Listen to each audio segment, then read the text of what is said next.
G'day, Warpstone addicts. AOS coach here. No, we're not late. I can see people in the chat going, we're almost late. Settle down. Settle down. A good Clan Eshin person is never late. We sneak out of the we sneak out our nah holes in the shadows when we're ready. By the way, how awesome was that Skaven Golden Demon entry with them climbing down the wall? That was incredible. It is a Skaven show, by the way, and I am very excited to line up my best Warpstone. I've had a shot, and we're going to talk Skaven.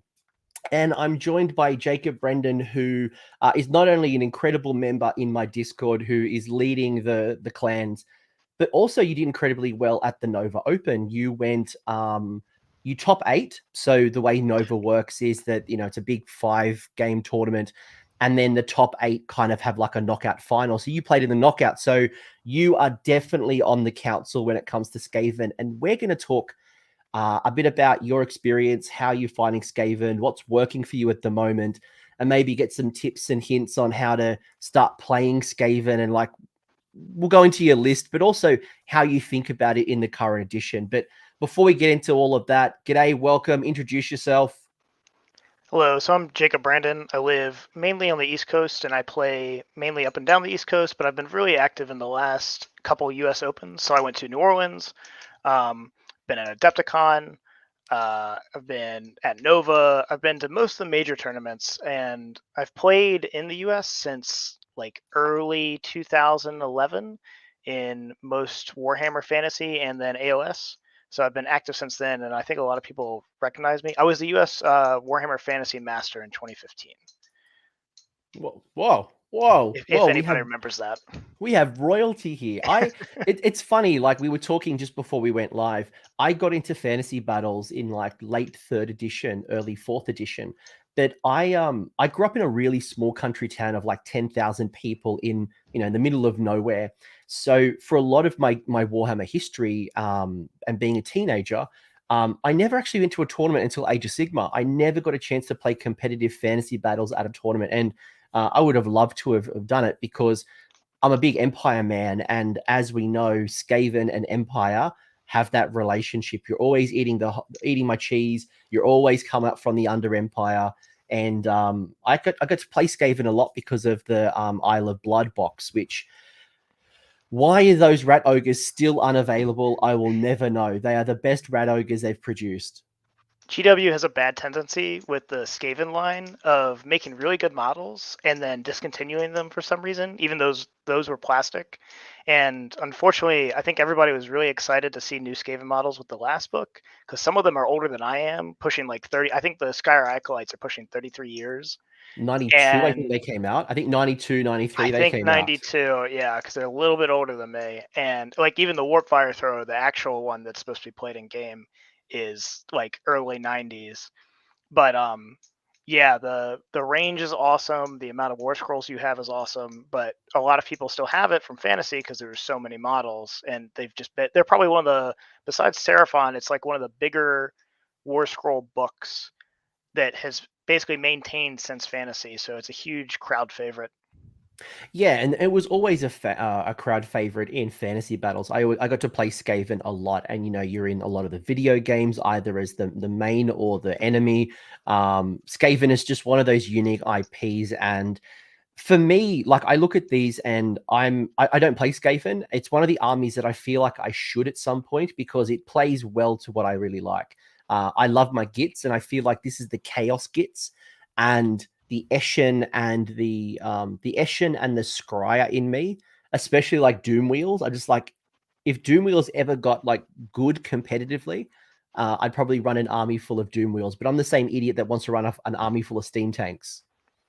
It is amazing because I know a lot of people love Total War, and that plus Vermintide has really pushed people into wanting to play Skaven, and you get a lot of outside of the miniatures game people that recognize the IP. So that's really, really cool. Like I have plenty of people that I tell like, oh, I play Warhammer, and they're like, oh, what is that? I'm like, well, have you seen the video games? And they're like, yeah, I've seen Vermintide or I've seen Total War, because those are huge, basically blockbuster A-list games. And then I can relate it through there. So yeah, Skaven are really awesome. I think the amount of options you have is one of the biggest draws for me. I remember when I first got into AOS, I looked at some of the armies like Fire Slayers. I was like, why do they have only 8 War Scrolls? I want more And options. where are their pants? Where are their pants? Yeah. So I think that alone draws a lot of people to Skaven, and the amount of time you can put into the army and still be fresh is really important. I know a lot of people asked for different types of lists, so different clans. Each clan you could easily fill an entirely different army besides being mixed, just mono clans, and have a blast and be pretty good. So that's a huge draw and why I'd recommend everybody to pick up the book at least, because there's so much to explore. Yeah, like one of the reasons why I'm really drawn to Skaven, and it will be, I know it'll be an army that I play eventually, even though I don't want to do any more hordes. I've got my cities, I've got my gits, I'm hoarded out. There's something about Skaven to me that really draws me. It's the fact that you've got awesome characters, you know, and even if you go back to fantasy days of like Icket Claw and Deathmaster Snitch, and you've got Thanquil and you've got Bone Ripper, and you got all these awesome, interesting characters. There's so much crazy hobby conversion, whether it's, you know, the OSL and the lighting with Warpstone, whether it is, you know, painting up, you know, interesting furs and having like a white rat that might be like the golden child, and some of the craziness that comes out of Skaven, I think is what really draws me to the faction. And they're just so detailed. Like they're so detailed with character, compared to like say Fire Slayers, as you mentioned, who to me just look like a wave of monotone models. Dudes. Yeah. I still can't Just tell the difference between like a Hearthguard Yeah. Berserker and a Rune Sun. Yeah, the Skyer, like when you look at an army of Skaven, when you hear, oh, I'm going to play Skaven, you probably don't have a good guess on what you're going to play, which I already think is a amazing part of the game, because I could think, oh, I might play the old all Pestilence army, I could see a ton of Plague Monks, or I could see Rat Ogres, or I could see Storm Fiends. Like those are hugely different armies, and it's going to be fresh each time. They're going to be very thematically different, even though they're still rats. You can look at it and be like, oh, that's really, really cool. I know I've walked up to tournaments like Adepticon where I've seen huge display boards of the Under Empire, and just alone you could have like pools of disease happening. You could have much more mechanical. Like there's so much room to explore aesthetically with your modeling, which is a huge boon for getting out of any slumps, because you can switch from project to project and just be like, okay, cool, I'm still working on my Skaven, but I'm getting a huge different lead of, oh, I'm working painting flesh, I'm painting metal, I'm going to paint warpstone weapons. Like these are hugely different things, but you're still sticking to that main army and building out your roster basically. Plus, I've seen awesome, crazy people go to events. So, like, shout out to Matt. You know who you are, Matt. All as well as there's a few other people who have, like Scarlet, for example, where I've seen a few bunch of Skaven people, and they've used Mousetrap, the board game, as their display board. I have seen people, Scarlet, for example, I think it was, had converted everything cheese. So, like, her Yes. purple sun was a ball of cheese. Her Geminids were balls of cheese. There was all of these other, like, I think she had like is it Lachlan the Soul Seeker, the Endless Spell? It was like a Skaven person on a surfboard of cheese. Yes. Like there's just so much absurdity, and that's kind of what draws me to the fantasy battles, which is still the grim dark, but also at the same time the quirkiness that is Skaven. And to your point as well, probably one thing that I've noticed as I've gone through the third edition books is there's a lot of single focus, like, you know, subfaction A. I've got to be really careful because I've recorded all my Lumineth and my Sun stuff, but it doesn't come out for another 8 hours. Yeah. But like you go to like Zench and it's like, you know, you've got this subfaction and it's focusing you on mortals, and this subfaction's focusing you on Hearthguard Berserkers. But you, and I guess this is the blessing and the curse with Skaven, is that there is no subfaction. When you pick Skaven, you are Skaven, and it's how you build your army and the different heroes and the different combinations that your army does swing one way to the other, and it's not governed by sub-allegiance. And I imagine for some people it's very freeing, but also for some people it's like, well, where do I go? Do I get all the clans? Do I go mono clan? Do I try to do 2 clans in one book? And there's obviously pros and cons on either side. I think that is actually probably one of my favorite changes that GW did with this second to third book. Was the original, or the second book was you had to stay mono clan to pull in the certain abilities. I really, really like the take a character, you get a battle line selection of that slot, because it allows for that mix and match, and you're not dragged down on points by because I think it was 150 points for clan rats in the second book. You're not losing out 500 points of your list to take a generic thing, where it's much more in control now. But I do think it's good that you feel like you're forced on options, because you don't want it to be like an obvious choice. You want it to be, oh, I might have to make this little sacrifice here to get what I want, but oh, that loses me something over here that I wanted. But that's a good thing. You want it to be fresh. You don't want there to be an obvious list every time. So I think that's a great change, and it allows you to build into those factions that you don't see as much. Because in the second book, it was basically Skyer and mixed was still like 50% Skyer. But now, I think you see a lot more mixed, with Thankful and the Vermin Lords playing a huge part in that role, and you can see a lot more of sub factions in your grouping. So a Skaven list is 2,000 points. Most of us play 2,000 point games, and usually you're going to see 500 points allocated to each kind of faction. There's little packets that you want to take, and that's the way I think about it. Okay, that first off, I want to pause there, and because I want to ask you about Thankful before I forget it. I know that we'll get deep into it, and I want to talk to you about Thankful loadout for a second. But before we get to that one, I just want to unpack that a little bit. So you mentioned the way that you're looking at your list is approximately 500 point packets. So does that mean that you're running 4 clans? Are you running like four groups of power pairs where approximately, you know, it could be like Thankful and the boat. It could be Rat Ogres and the Master Molder, and that's your 500. Can you explain more about that? So I think when you approach a Skaven list, you have the ability that most books don't have, is to pick into each set of the rules. So most books don't always have a great shooting phase, some don't have a great magic phase, some don't have a great combat phase or movement phase.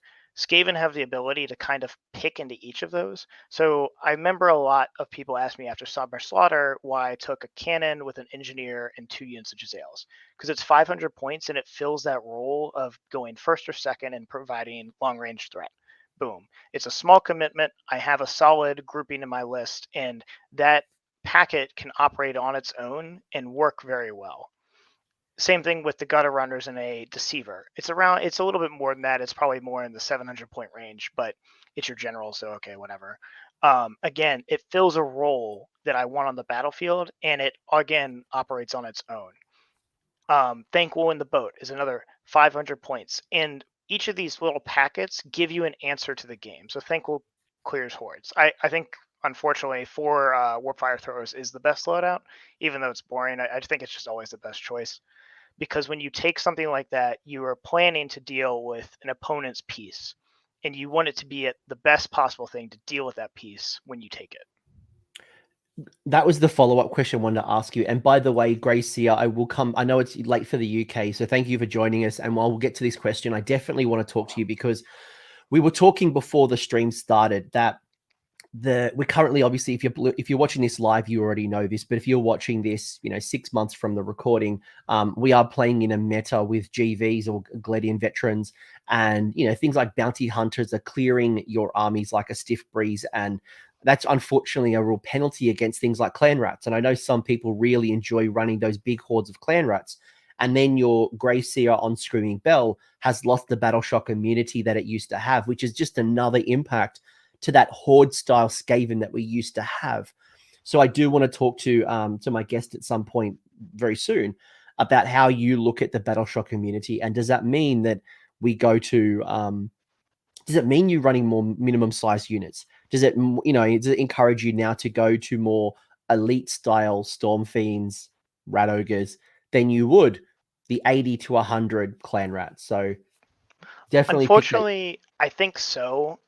One of the biggest things we've seen from a change from second edition to third edition is there's a lot more things that either turn off battle shock immunity with even inspiring presence. Like Night Haunt, for example, is terrible to play against if you're even if you're just relying on 1 point or your one command point to battle shock something. That's not necessarily going to happen. Horror ghasts are running around pretty, not uncommonly, but they're out there. They're becoming more popular. They're becoming becoming way more popular.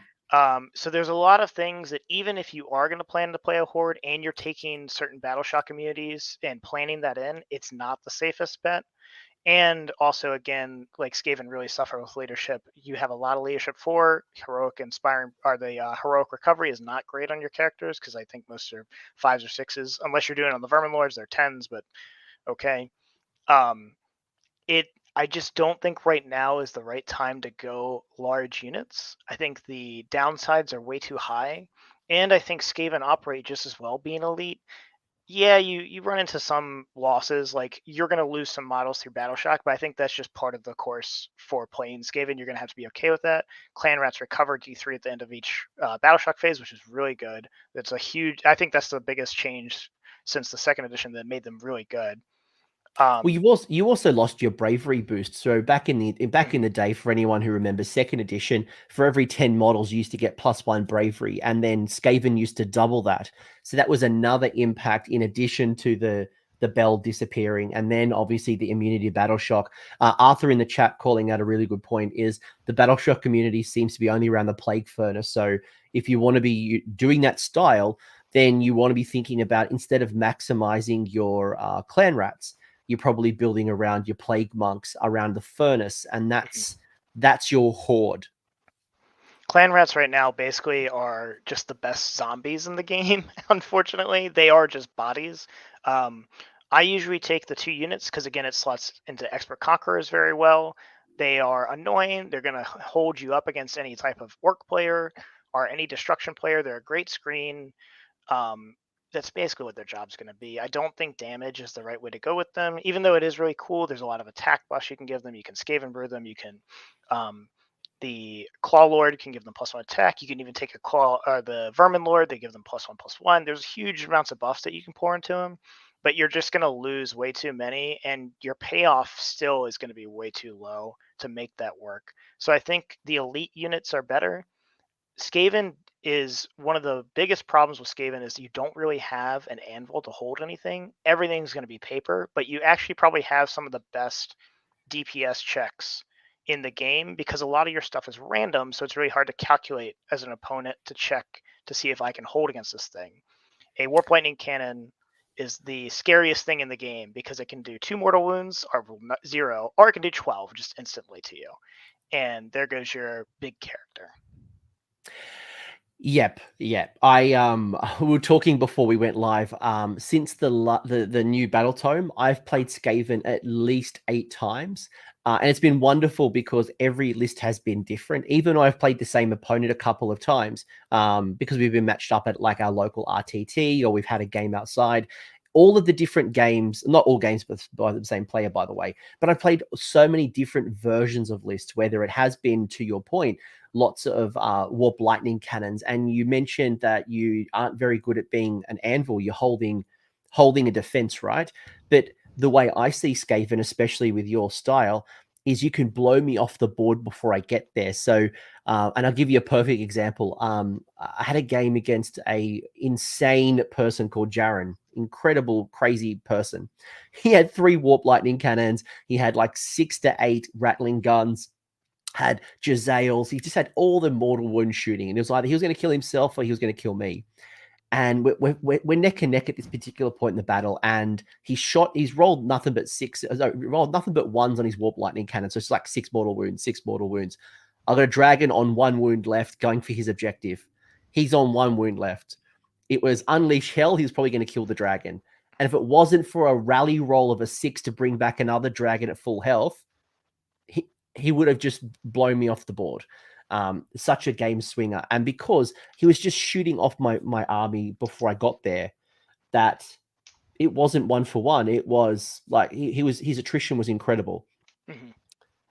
I also have a new found respect for rattling guns now. I have an absolute one killed my prime, my Celestant prime, 4 up ward, 8 wounds on a 3 up armor save, 1 by himself. I actually was unwounded. The rattling gun's just like 7 damage, 14 failed all my wards. Prime was dead to a 65-point idiot. I played Rattling Guns a lot in the second edition book. I was a huge fan of building into it with the rerolls and the 3 weapons teams in a unit. Unfortunately, they got rid of that with the newest book, but I still think Rattling Guns and Warp Fire Throwers, if more units become prevalent, are great picks, and they're just like solid one-ofs just to be a scary random threat. You're almost always going to trade positive on those units. I would disagree a little bit. I think Skaven attrition is actually probably one of the worst in the game, mainly because you kill yourself when you do these things. So I think actually a lot of people think Skaven are a long-term game. They're not. They're actually going to be a turn 1, turn 2 army because I want to do as much damage to you as I can as I die, because I'm going to die. Like I'm boosting everything that I take in my lists are boosting because I want to maximize that damage early. I'm playing Skaven. I'm trying to blow you off the board. And I know my stuff is like my Warp Lightning Cannons. They're going to get 3 rounds of shooting. Even if you never touch them, they're going to kill themselves after 3 rounds. That's just what the math says. And that's what happens most of the time. But it could do 36 mortal wounds to a prime or blow off a unit of 2 dragons, which is a great point change.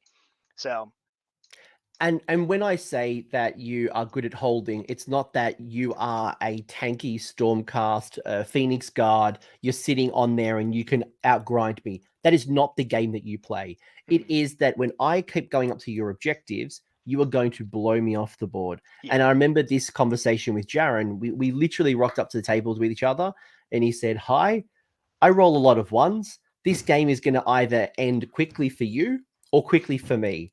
I don't know which part of this game is going to happen, but we're going to have fun either way." And that's exactly what happened. By the way, we did go 5 rounds, which was funny. It was like funny, but you're right. Like, it's either you're going to roll a heap of 1s and 2s on your Warp Lightning Cannon and just do 6 mortal wounds for days, or you're going to completely fluff, roll 5s and 6s, roll a bunch of doubles, kill yourself, mortal wound yourself off, and I it's did one all or the the hard other. work for you. So, Yeah. so how do you embrace that? How do you embrace the fact that you're so unpredictable, you have great potential, but also things can swing so badly that, that turn 1, you got the Warp Lightning Cannons, you roll 5s and 6s, so you do 1 or 2 mortal wounds, then that person comes at you, double turns you, and you die. So I think that's one of my favorite things about playing this army, and the list I've played at Summer Slaughter here, or at Nova, and the Duck Extravaganza, which I think Rob talked about recently. I went 4-1 at each of them, and the sad part about Skaven is you're going to have those games where the dice are floppy. Like, you're going to blow everything up. You're not going to do any damage. The best way you can do is just mitigate it and know that that's going to happen. So you have the ability to outdrop most people in the game. So my list was 12 drops. I think in the current meta, people are still leaning 1 drops or maybe 4 to 5. You're going to get as much information out of your opponent as possible to make it a weird spot where you can either go first or second and you're happier with the result. A lot of people don't want to give you a chance to double. A Skaven double is really devastating. Even if I'm rolling bad, I'm going to blow a lot of stuff off the board on a double. And going first is still really scary too, because the way you deploy with Vermin Lords and Skitter Leaps and Teleports, you can bring to bear a lot of your army turn 1. And if you want to play it safe, you can do that. Skaven shooting is pretty long range. Stand and shoots are really, really scary, especially if you're playing Storm Fiends. You're going to have to get charged by 2 huge units to survive that. Or if you're playing like the cannons, 27 inches is a lot. And even if a double happens, usually they're only going to get in on that double, not on the primary turn. 27 inches is a lot of ground to clear with most units. So you kind of hedge your bet that way, and you try to lean into I want to kill a lot of stuff turn 1. I want to be kind of safe. I really want to maximize my turn 2. And by turn 3, your shit's dying because you've been doing stuff and you're Skaven. So you really, really need to make sure that you've killed enough by that point. So you want to get enough of a lead that as the game swings against you, that you still win, Yes. or you've done enough damage that it's not now a 2,000 point versus 2,000 point. It's like, 1,500 points, 1,000 points. And I've seen that a lot with the Thankwall combination where turn one, if my opponent has Thankwall, they will often throw him up the board using the boat to get you in your face. Yeah, Thankwall might die in turn one, but he, with his burninating of the braziers, usually does enough damage to mitigate the hit back, or has like neutralized that key threat either before my buffs are out. Like I remember one game at the start of third edition, Thankwall, I think it was my first game against the new book. Thankwall literally boated up, burninated 44 mortal wounds to my witch elves. Because he had the four loadout. By the way, out of curiosity, can I ask a little bit more about Thankwall? Because I know a lot of people like Thankwall, and it's always discussion. Do I go combat heavy? Do I go shooting heavy? Do I go mixed? And one of the things that I've noticed is my opponents have always gone for four of the shooting options, which has been good in certain matchups. But when I get him into combat, he dives pretty quickly. So I've never been concerned about Thankwall in melee. Mm-hmm. Thankwall in melee, unfortunately, just isn't as good on the mass side. I think when you take certain things in Skaven, you're taking them for a reason. You don't actually have a lot of good horde clear. You have a lot of quality. So warp lightning cannons are mortals, but you max out at 12. Rattling guns are good quality versus hordes, but again, it's not that great versus the armor right now. So Stormcast are really, really good versus rattling guns. You only rend one, you're going to bounce off. But Thankwall with the mortals is almost always going to be good against any unit that has 2 or less wounds, no matter what their save is. That alone, with the stand and shoot possibility, is amazing. It just, what he can threaten in your opponent's army is much wider and going to be much more common if you take the 4 warp fire throwers than if you take the melee version. One of the other big bummers for Thankwall is he doesn't benefit from Scurry Away or the Lookout Stars because he's a monster and he's technically mounted. So once he's stuck, he's really stuck. So you don't want him into melee with something he's going to get beat or he's going to be beaten on. But if he gets held up by one other monster after he's killed a unit, that's totally fine. You are totally fine with Archeon or some other giant going to chase down Thankwall and not get an objective for 2 turns, and he's done his job. Yeah, he can be relatively tanky with his ward save. I just find that if I can minimize that damage early on against Thankwall, I can lift him pretty quickly in combat, which kind of led me to the question, do you think going a 50-50 split between 2 weapons, being shooting 2 weapons in melee, is a good approach? But from what I'm hearing from you, going all in is probably the better option. I think redundancy is much more important at that point. You want to guarantee the things that you want to kill are going to die. I don't think the upside of going 2 and 2 is that strong because, again, like we said, he's not actually that tanky. He will die to something that wants to kill him, and that's more the commitment point. You want him to make them go kill him, not for him to survive. If he survives, it's icing on the cake, but his job is already done if he blows up a unit, holds another unit, and then he stops some casting from your opponent, especially if with the +3 or +4 if you get him near a Null or a piece of arcane. That's going to stop a lot of stuff. I've had +5. I've had +5 Thankwall, Null with arcane terrain and his big base. Yeah, I just wanted to call that because I know it's a lot of big discussion. A couple of questions from the chat, and I want to get into some of the rules and get your thinking around how you look at Skaven. First one, Gracia, being a UK person, it's like, probably 7 o'clock in the morning. No, it's actually really late for them. Are clan rat screens the only way to survive something like a first turn Maw Crusher charge? So do you think, one, there's enough alpha strikes, and are clan rats the way that you look at screens, or do you have some other shenanigans? Clan rats are probably the best screens in the game right now because they are cheaper than zombies. 100 points for 20 bodies is really, really good. Iron Jaws have kind of dropped off in popularity in the US. They were like almost 10% about 6 months ago, and now they're probably down to like 5%. But Maw Crushers were still really scary. Maw Crushers were one of the biggest problems for Skaven with bringing pigs full force. So yes, I do think clan rats are the best bet. Just because you're not always going to be able to hide your entire army, you need to screen at some point, and they take up so much board space and not committal. Like, I can easily screen my entire army with 200 points, and that is a great benefit, because that means you had to go first. You're going to give me a chance at a double, and you're going to kill 200 points of my army with 1,800 points about to hit you back, and the chance of a double. So I'm going to make every Ironjaw player go first, or they're going to go first because they're playing Destruction. And then I'm going to say, I'm going to either win a 40-60 to win this game, or we're going to play an even game from there on out. Clan Rats are probably the number one answer, even if you're not going to take, or if you're going to take other factions, if you want to play the Plague Monks or whatever, your point per model is so low and so beneficial to take Clan Rats and screen. Yeah. Yeah, I would agree. I think if I ran it, I would at least have 1, if not 2 units of Clan Rats, whether it is for backboarding, whether it is to protect me from the front, whether it is just some cheeky GVs that can be scoring objectives while most of my force goes out and goes hunts and jumping around using narholes. Yeah, I can definitely see value, but I wouldn't overinvest. And one of the things you mentioned early on, going back to Thankwall, is trading up.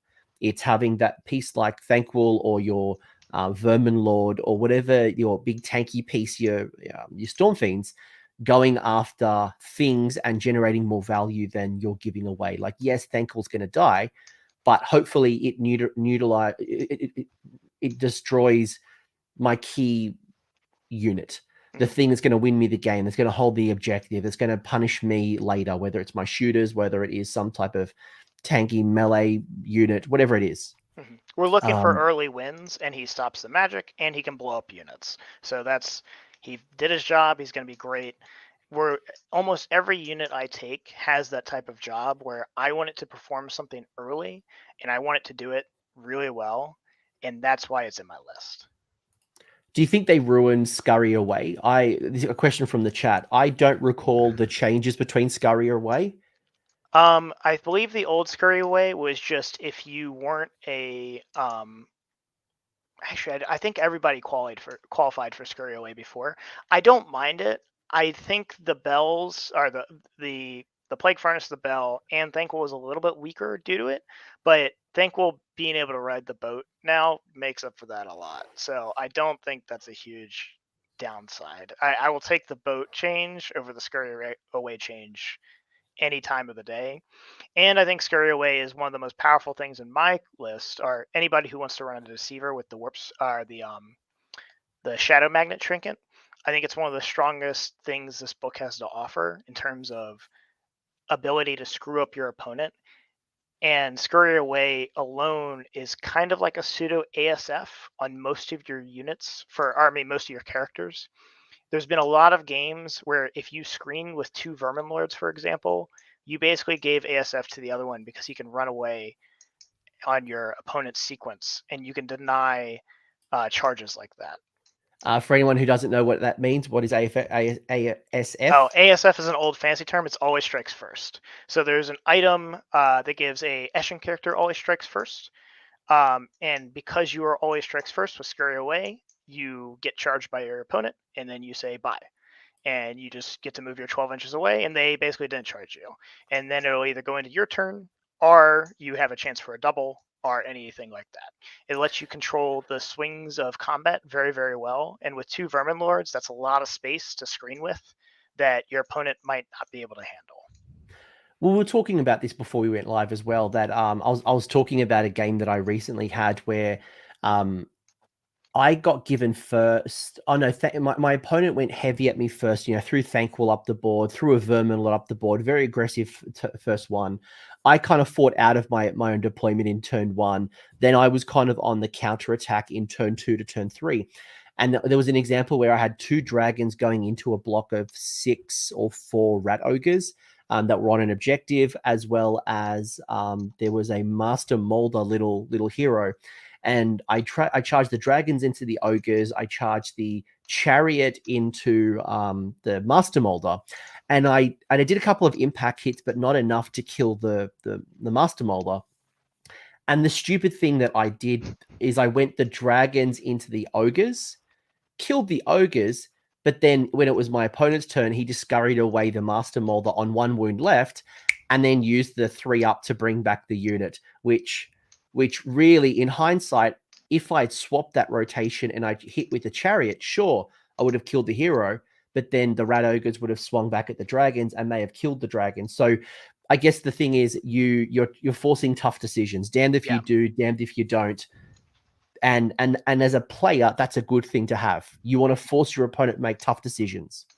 It's beautiful because a lot of the characters are very squishy, so they will die in combat for the little support heroes. But you get the chance to get away, because if they don't, then, like you said, you're going to get slammed by rat ogres or some other big unit. For me, I run the 15 gutter runners. They're no joke in combat. So it's either you can fight the good fight and kill my unit, but you won't get my characters. Or you can kill my character, but you're going to get slapped back by something hard.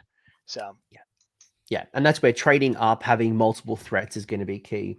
I'm going to bring up the rules because I think this is one of the things that I love about Skaven is just so much, list creation. It could be the Storm Fiends. I've seen really cool things with the Storm Vermin combining with a Vermin Lord.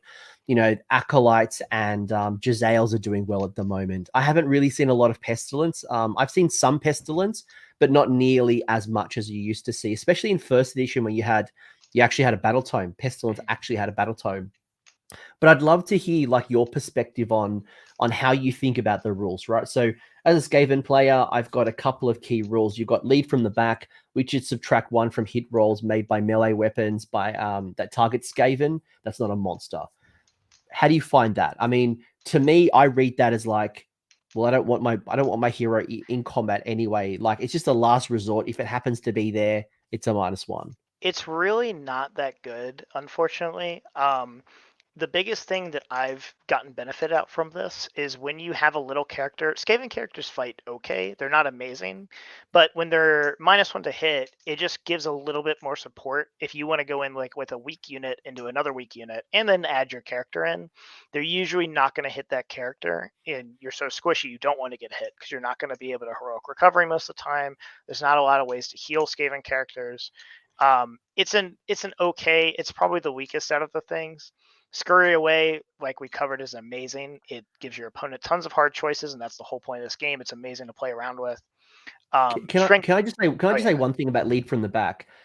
One little combination that I've enjoyed with lead from the back, and I don't know if this is an underrated unit. I've only seen a couple of people use this particular unit, but the new Underworld's warband, is it Slinks? Slink. Yep.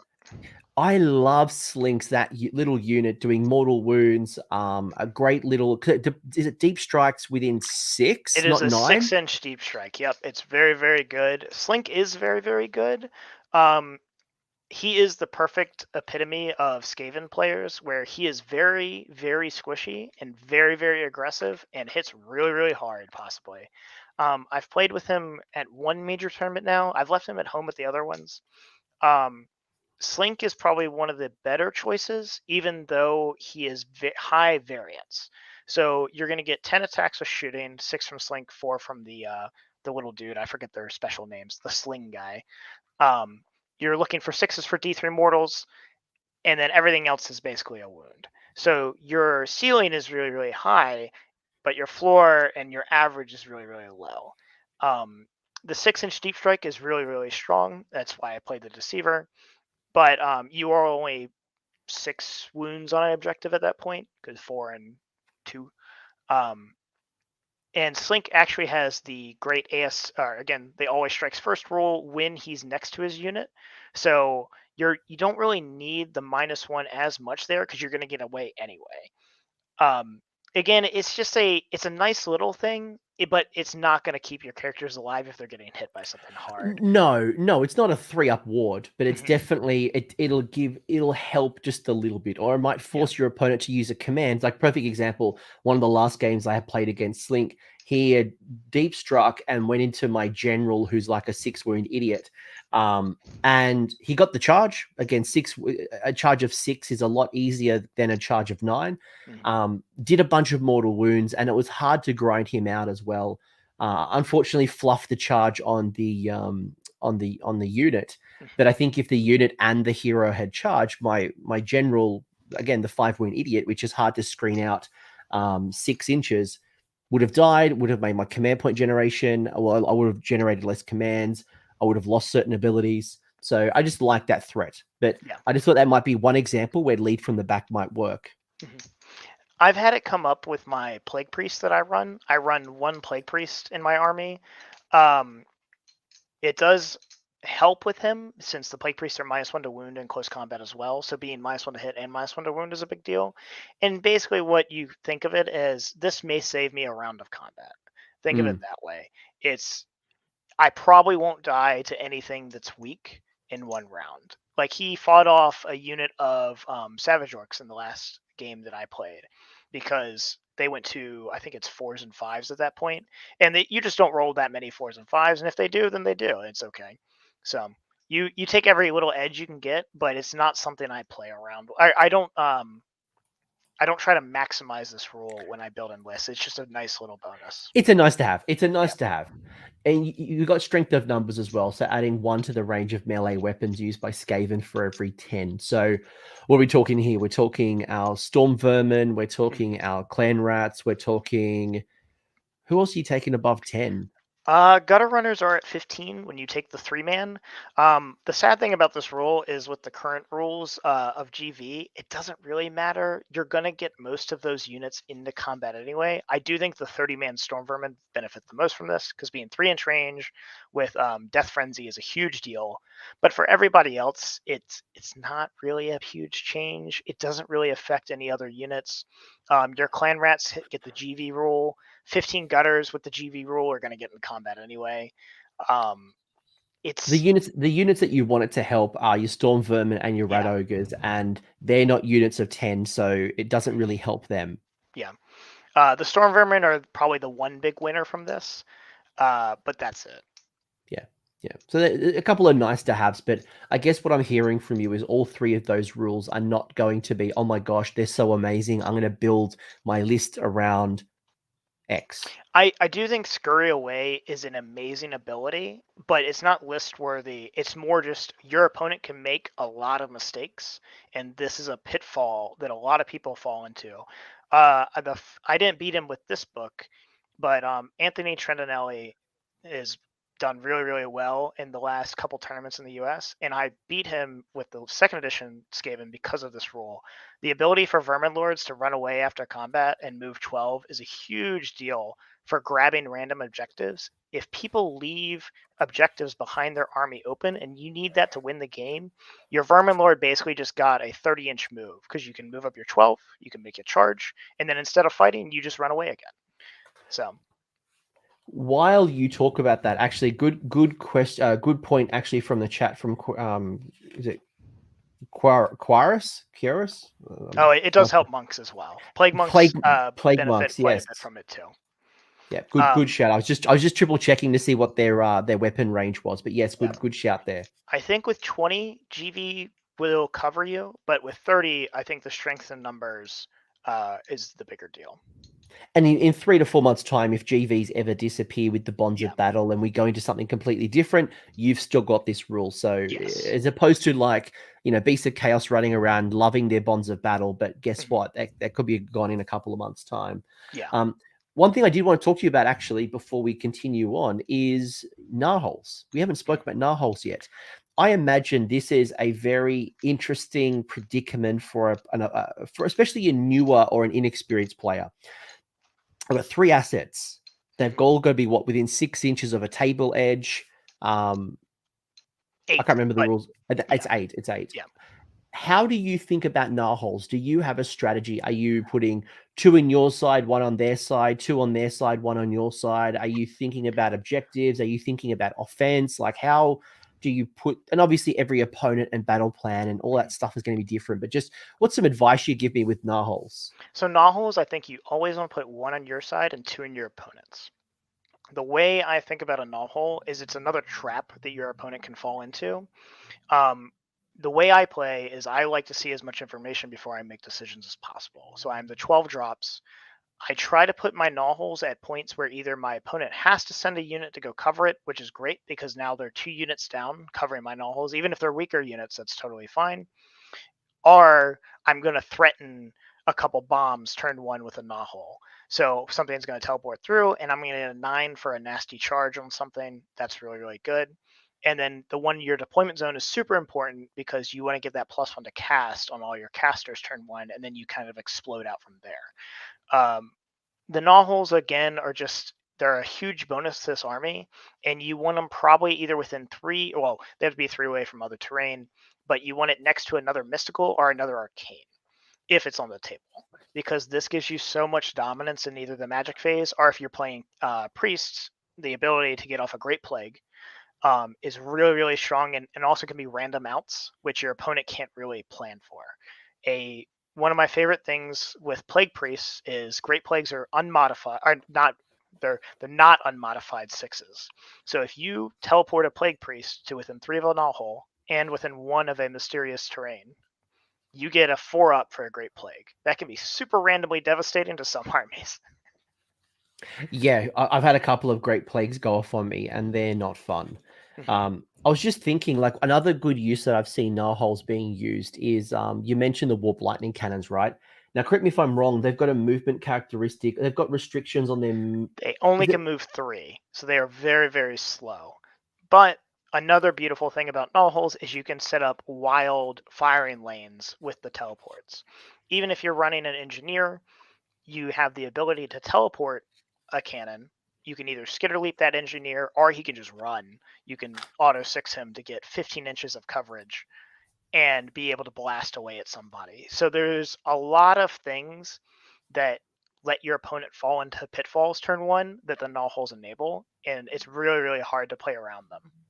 Yeah, yeah. I mean, as Killy McGee said as well, thinking about, if you got one piece near Arcane, it's great, because I've played against Thankful, who gets +3 to the cast, +1 from the Gnawhole, +1 from Arcane. It's a +5 cast. If it wasn't for my my Stormcast model that has like an auto unbind once per game, it's near impossible to unbind +5. Like, that's ridiculous. And you can So go head to head with Croak or Teclis or a Lord of Change, honestly, too, at that point. So that's really, really strong. +5 is ridiculous. So, one, that's offense, but two, as you've mentioned, players will look at that and go, right, I need to screen this out because I'm fearful that some Storm Fiends or some offensive piece is going to come into my backfield, go for an objective. So I stretch my army out a little further to kind of, or even maybe putting, because you can't teleport if there is models within 6. Enemy within 3. So it is 3. just like the Sylvaneth Wildwoods now. If they are within 3, they turn off the hole, and you still have to teleport outside of 9. So there's a couple angles because it's on the edge of the board that you can not be within 3, but still physically block it out. But it's still a unit that, like you said, is committed, and it's going to stretch your opponent out. That's exactly right. So you've got an opponent who, if they're fearful of your Gnawholes, they're going to put a unit within 3 inches so you don't teleport, which is great. But that's 1 to 2 units that are now not involved in the fight. And now and let alone if that Gnawhole's not on objective scoring area, then they're trying to retain objectives and deny your Gnawholes while you've got a battle happening in the middle. So it can be a quite an interesting psychological threat. Or if somebody lets it go, there's always the what if. Yeah. What if something happens? It is very, very easy to run up to a Gnawhole and jump through another Gnawhole in your backfield late game to grab that random objective that you need for the have more. And that's a huge deal. So you want your opponent to spend as many points as you can on stuff that you didn't spend points for that aren't going to be fighting. So like 5 Revenants is probably the dream unit to babysit a Gnawhole. They have a teleport, they're relatively cheap, and I'm still really, really happy if my opponent is playing 2 units of Revenants down this game. Like, it's a huge asset, and you did nothing for it, and it's just going to help you over the course of a game, because now you're playing against 1,800 points instead of 2,000. What are good units to actually put through Gnawholes? Like, if you're thinking about them as an offensive play, what are some of the ones that you enjoy more than others? Vermin Lords are always good because Vermin Lords are a little bit more tanky, and being 9 away is like the magic number for most Vermin Lords. Because with a redeploy or the Deceiver can't be shot from 9 away, you're still relatively safe. And then actually, little characters are great bombs to throw through a Gnawhole with the Scurry Away, because you can make a charge, cover a lot of ground, and then just get out of combat right away. There's a lot of little tricks there. Which hero are you talking about Like specifically? a Is it plague like a priest or bombardier? an engineer. If you need to go grab an objective, since you count as 2, you can slingshot yourself pretty far with a lot of those moves. There's not a lot of melee units that I play that want to benefit from knotholes, but rat ogres are the easy one to go to. 30 storm vermin, if you're running them, is a huge threat because if you make that 9, your opponent's basically screwed. But honestly, I use it more as an escape tool and a backline objective grabber threatener more than a aggro all in. Yeah, and I think if you want the aggro all in, that's where the Thankful and the boat come in because it's consistent compared to teleporting. And that's always been the gamble, right? There's not a lot of consistency. If you teleport from the Narhole, it's still a 9-inch charge. Yeah, you might re-roll it, but that's still approximately a 48% success rate. So it's not guaranteed. And if you do that too early, you could get double turned. And that Vermin Lord sitting there being shot at, mortal wounded, it'll die before it gets into combat, which actually leads me to a good question from Linguini Brothers. Awesome name, by the way. How cool is that name? Is what do you think? So, do you think it's possible to build a good list without a Vermin Lord or Thankful? Unfortunately, I don't think so. I think they just provide too much support into what you need to beat. I think the best way to go is Pestilence if you're going to do that, or the Molder. But I'm really of the opinion I love Vermin Lords. I think they're really well pointed. I think the new versions with Ren 2 are amazing. They're just cool looking. I love all 3 of my Vermin Lords. They're the big model syndrome of they look awesome to play with. And they're good. So I mean, I think yes, it's possible, but I have never had a list where I've been like, oh yeah, I'm not going to include Thankful or Vermin Lord here. What does and I agree with you, by the way. I'm special when it comes to monsters. Like give me monsters. That's why I run that's why I run like suns and I run dragons and I run everything that's big, right? And I think if I was running Skaven, I definitely want 1, if not 2 Vermin Lords. If you were to drop, let's say, the Vermin Lord and a Thankful from the list, so let's say it was pure bodies, what do you gain and what do you lose? Like, do you think that there's much to actually, like, from a playstyle perspective, or do you think you're just losing something too much for you? I don't think it's losing too much. I think we're just going into a much more kind of variance heavy list. I think Molder is really, really good, but it's going to depend a lot on your 3-ups. So I think I've played around with an all Rat Ogre list where you just launch Rat Ogre after Rat Ogre into your opponent with the Crack the Whip, and you're just devastating them. And every time they die, well, for the first 2, you get a 3-up to bring back another unit. You can easily play with an extra 1,000 points of summon units, basically, if you make your 2 3-ups. The amount of bodies you can field is immense. So I think you go like a Molder Skyer build there, where you have a lot of shooting and you have your huge melee threats. It's just you are definitely playing with a lot of variance when you take those types of lists. And again, I think the Vermin Lords kind of give you that magic dominance that Molder doesn't have. All of the Vermin Lords are double casters, which is really, really good. They all love Flaming Weapon because they don't have their own lore. They love it. Yep. And they provide that character slot to bring in other battle line units. Most of the Vermin Lords, or actually all 3 of the Vermin Lords, have a specific command ability which affects their clan that gives +1 to hit and +1 to wound. That's really, really, really strong in this game. It's just a huge percentage increase, and for a lot of your units, I don't think anybody's a 2/2, but a lot of things are 3/3s. So like Vermin or Storm Vermin with 2/2s with 90 attacks is devastating. So there's just so many special abilities they bring onto the table, and the spells they have on the War Scrolls are really, really strong. Dreaded Death Frenzy, amazing. Dreaded Skitterleap, also really amazing. The Corruptor is the cheapest one. His kind of sucks, but you do what you do. And the last thing I'll call out, because Ramon's nailed it for me as well, as someone who does play 160 goblins, moving a horde of models is just not fun, if that's your type of thing. I will say, though, as well, like, I think your point around, if I wasn't going to run Thankful, if I wasn't going to run a Vermin Lord, the visions that I have is definitely either as you said, the pestilence, and it's just like a couple of bells and all the monks known to man. Or it would be probably a heavy shooting scryer list. It probably can't be all scryer, as you said, maybe Master Clan or something, or even Eshin for some bodies, but you've got to find the offense somewhere. And without a Vermin Lord, you are over relying on like your shooting offense because you don't have a lot of combat offense. Like, yeah, your Storm Fiends, you can go heavy on Storm Fiends, but because of their large bases, you never get all the models in if you start reinforcing them. Skyer, unfortunately, is great for damage, but doesn't have a lot of up the board presence is the downside. So when you play Skyer, you're usually very slow and you're shooting from a distance because like your Storm Fiends are going to blow anything away, but you don't want to get blown out in the same time. So like my 9 Storm Fiends are going to kill a lot of stuff, but if I ever lose them, I lose the game.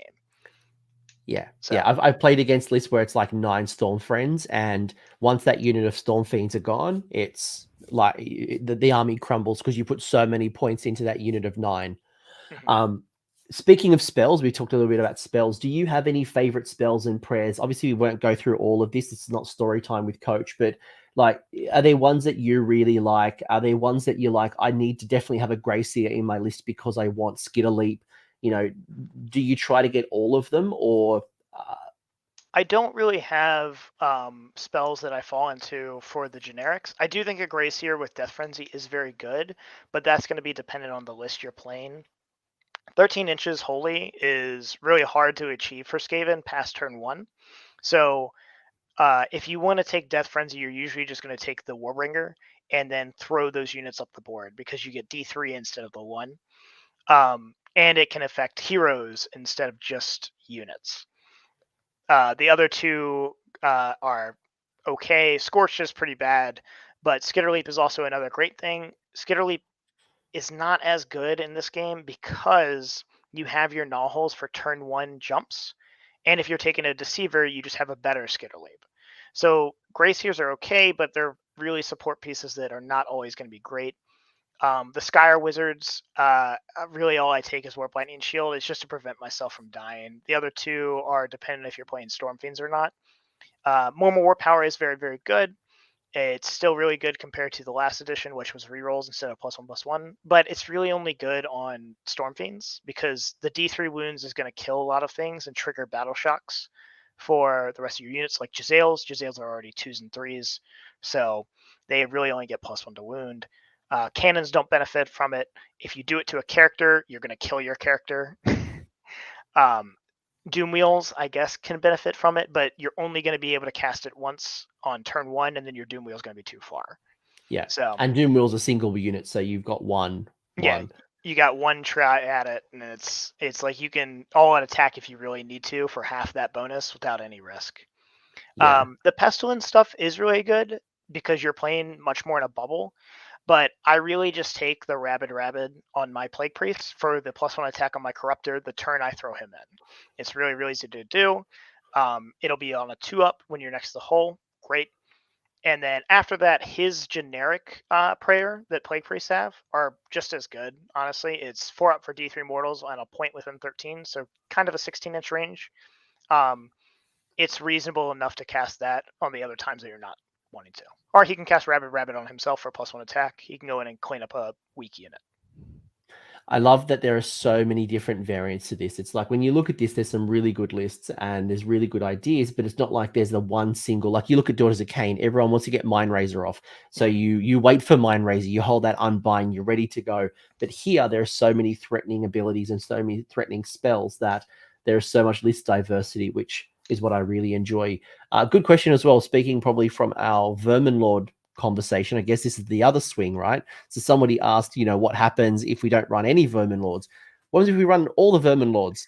How do you feel about running multiple Vermin Lords? And this is the list that I would run if I was Skaven. I'd run all the Vermin Lords, all of the Doom Wheels, and we'd go to the bar probably midway through the game. So I really do like Screech, the new Screech. I don't think he's that great when he's the only one. I think 3 Vermin Lords is unfortunately the max. You just kind of run out of points at that point. You want some type of threat, and because they all want to take Flaming Weapon, they do kind of compete with themselves on what they want to cast. I personally run two right now. I run my Deceiver and I run a Corruptor, but I also have run a Warbringer in the past. I think 2 is really solid, and if you're running 2, you can still fit in a lot of stuff into your list. Thankful basically plays like another Vermin Lord, so if you want to run Thankful and the Warp Seer, you can take a really magic dominant list where you have 3 casts at like +4. You can have your Warp Seer who rerolls everything and be at +1 or +2 if you're lucky. There's a lot of stuff you can do to build those Vermin Lords in. I don't think 4 is the right way to go. I think you just run out of bodies, unfortunately, at that point. It's a cool idea, but you're It is not cool, Suns. yeah. You're not Suns. You don't score objectives. You're all Yeah. about the kill, but you're not that killy. Like you're not mega bosses. Like you're not more crushers. You're not Suns. You're not Terrorgeists. You're good, but you're not that good. So Yeah. I mean, obviously, if you want to run a fun list or it's your favorite model, you do you. But if I was running a Skaven list, I think 2 would be my max. 2 and Thankful at most, but I think you're right. I think 2 is enough to still give you extra things on the side. It gives you basically a turn 1 and a turn 2 to throw these guys in. And because of the way they compete with buffs, you kind of want to layer them in. So the first one can go in, he can get Mystic Shield, he can get Flaming Weapon, he can throw up Arcane Bolt. He's ready to go, he's ready to party. You throw him into something weak, he blows it away, and then on your opponent's turn, he finds Sour. That's a huge Vermin Lord they got to deal with. And then next up, you've got the Deceiver who's ready to come in. And when he comes in, he'll also be loaded up because now he's free again to get Flaming Weapon. He can get Mystic Shield next turn. He can get the Arcane Bolt. So I really like 2. I think 3 is just too much point investment. And Vermin Lords are probably one of the best models in the game to receive artifacts. And you're really, really stressed to get that 3rd artifact. I just don't think it's worth it. But 2 is really, really easy, and I think it's really, really beneficial. I tell you what, I played against a list which had, I think it was 30 Storm Vermin supporting a Vermin Lord as a bodyguard. And it just made, like, he just threw that Vermin Lord up, kept his Storm Vermin in range to be the bodyguard. And then he hit like a truck with the Flaming Weapon. Then on the return back, it just kept staying around because of it's just bouncing. Was it a 4-up ward? It's a 4-up if you're playing any but the Warbringer. The Warbringer, because he's in faction with the Storm Vermin, is a 2-up ward. So he's like basically impossible to kill with the 30 Storm Vermin. Yeah, and with Flaming Weapon, if the Storm Vermin, not Storm Vermin, the Vermin Lord killed what it wanted to kill, then it had a chance to heal up. So it just made this super tanky, and because the Storm Vermin weren't in combat, then he could be using Rally, especially as that unit of 30 is getting down to like 10 to 15. You can rally, bring them more up. It's rinse and repeat. So I found that combination really powerful compared to a third solo Vermin Lord. Yeah. Couple of other good questions from the chat, or good comments from the chat. Flamingo Pie mentioning that Rattlings are good for more warp power. It's just they're unlikely to survive. The they're brutal. The problem with a lot of the weapons teams, or well, the only Rattlings really benefit from this, is they don't come out until the movement phase. So that means they had to be visible the turn to get the spell off. And that's really dangerous because those things will die to a sneeze because they're 3 wounds with the 6-up. So like if anything touches them, they're dead. Again, it's just with the 13 inches is really, really hard to do. Again, you'll get that explosive turn when you want it, but after that, it's really, really hard to play around with it. Again, it goes back to the trading up. It's just the trading up. Gwendar also mentioning Screech and the Deceiver, best combination for them. Gisele's cannons and rattling guns as well with the spell portal and Dreaded 13 is tons of threats in turn 1. The Deceiver basically gives the other Vermin Lords the ability to get in turn 1. And that is really, really strong for all of them. All of them hit really, really hard. I think the Warbringer is technically the best math. But the Corruptor with the Blade of Corruption, which is what I've been running, is a huge variant swing. At the last tournament I went to, he did 4 wounds one game, and then the next game he did 33.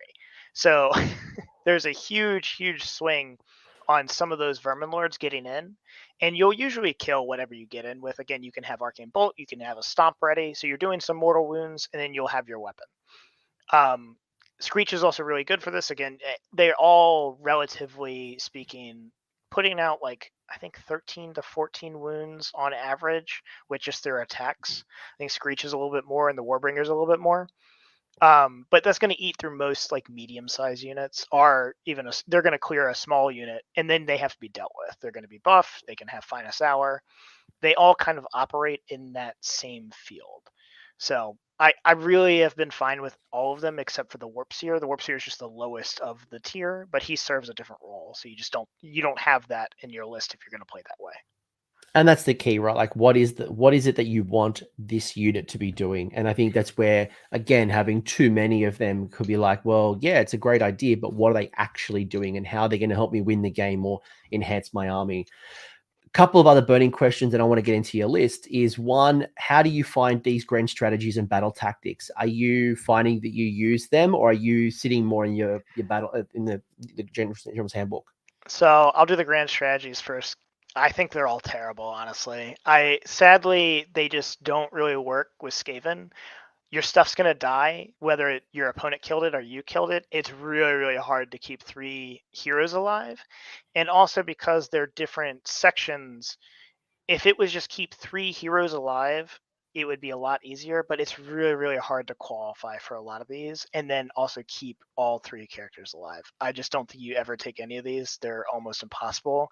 And if you've achieved this by some miraculous happening, you've destroyed your opponent anyway because you've tabled them like turn 1. You almost want to take, if you're going all, like, if we have it into a world where it's like battle tome general grand strategies only, you've kind of got to go 5 or 6 heroes just to have a chance, Yeah. right? Because yeah, you might have 1 or 2 tanky heroes, but you've got to fill it with 4 wound, 5 wound idiots as well, and they'll die to a stiff breeze, or you're like, yeah, it's just way too it's high risk. scary, and most of the time you're not even going to want to protect yourself with these is probably a game losing strategy anyway, because that means you're going to be too safe with units that you want to be doing other stuff with. Well, you're putting 200, 300 points just hiding, just purely to Yeah. hide your grand strategy, compared to like Tzeentch, who just like put 9 destiny dice into the side and they Yeah. auto win that grand strat. It's a bit. Well, what is a good grand strategy for Skaven? Take what's theirs is a great one, because you are naturally going to be in their deployment zone because you are an aggressive army and you have the ability to gnaw hole in late or skitter leap. You're relatively fast, so that's a really good one. And then the other one that I've dabbled with is the kill all battle line one. I think it's a little bit more scary depending on what you're playing versus. Flies have kind of disappeared up here, or they're not as common as they were before. Last week I played 10 of them. Well, 10 there of you them. go. Yeah. 10 of them So plus Bellacore. I They think haven't disappeared yet. if you have Nurgle in your meta that's running rampant, then that's just off the table. But if it's not, then that's actually one to consider because you are killy enough. And with Skaven, one of the best strategies you can do is if they have a big character, you're really good at killing through armor for one big character. With an Eshin or Warp Lightning cannons, like you can nuke one character. So if they hide that big character, you just kill everything else. And then you just say you can't win the game with one guy. I still play Take What's Theirs because I think it just naturally flows into the game plan that I'm playing. And Yeah. again, with Knot Holes, it's very easy to get 2 to 3 units into your opponent's deployment and then be like, okay, cool. You probably don't have 2 to 3 left. Or if you also took Take What's Theirs, we're just going to do a wash because you need to be in my deployment. So you're not going to go back and clear me out. I will say as well, though, with Nighthorn at the moment, with most of their army's battle line, And with Suns coming out, and basically every model in Suns is the Suns other is a one. battle Yeah. line. Like if Suns Yeah. goes rampant, you've got to kill potentially 4 Mega Gargants, and they're all battle lines. So, Yeah. are you confident you could do that? I think take what's No. theirs is still probably Yeah. the better. It's still the better choice at the moment, as Yeah. opposed to, because sometimes that kill or battle line can be really easy, and sometimes it can be way too hard. Especially with the new Suns book coming out, I think Suns will see a huge popularity increase again. So I think it's just take what's theirs. So Yeah, I'm totally not switching from Stormcast to Suns for LVO. yeah, Suns will always be popular. It's very easy to field, and basically, if you see that, you just lose, or you lose your grand strat. You're never killing 4 giants. Not Or 4. when I think of grand strats, I want it to be the difference in a game, not a I tabled you and I got my grand strategy, because then it doesn't really matter. Your grand strat needs to be the difference in a game, not the icing on the cake, because then you could have taken anything, so it won't matter. What about the battle tactics? Do you like any of the battle tactics? I don't recall any of these being used against me in the 8 odd games.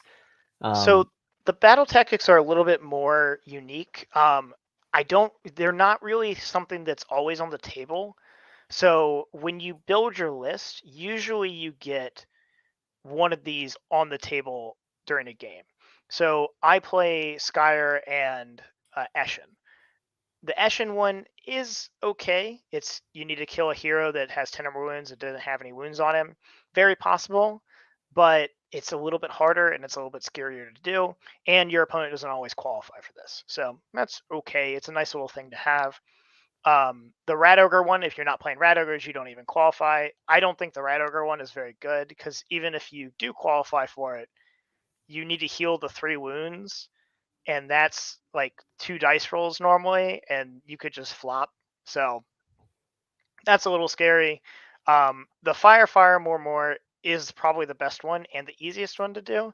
It's just kill a monster with Skyer shooting. A lot of lists have Skyer shooting, and it's not do all of the wounds. It's just kill. So you can very, very easily prep a monster to die to like a Jezzail or a Warp Lightning Cannon. It's very, very easy to do. That's easily the best one. Most people are going to have Skyer units in your army because it's a great fill at the end. And then lastly is the Crescendo.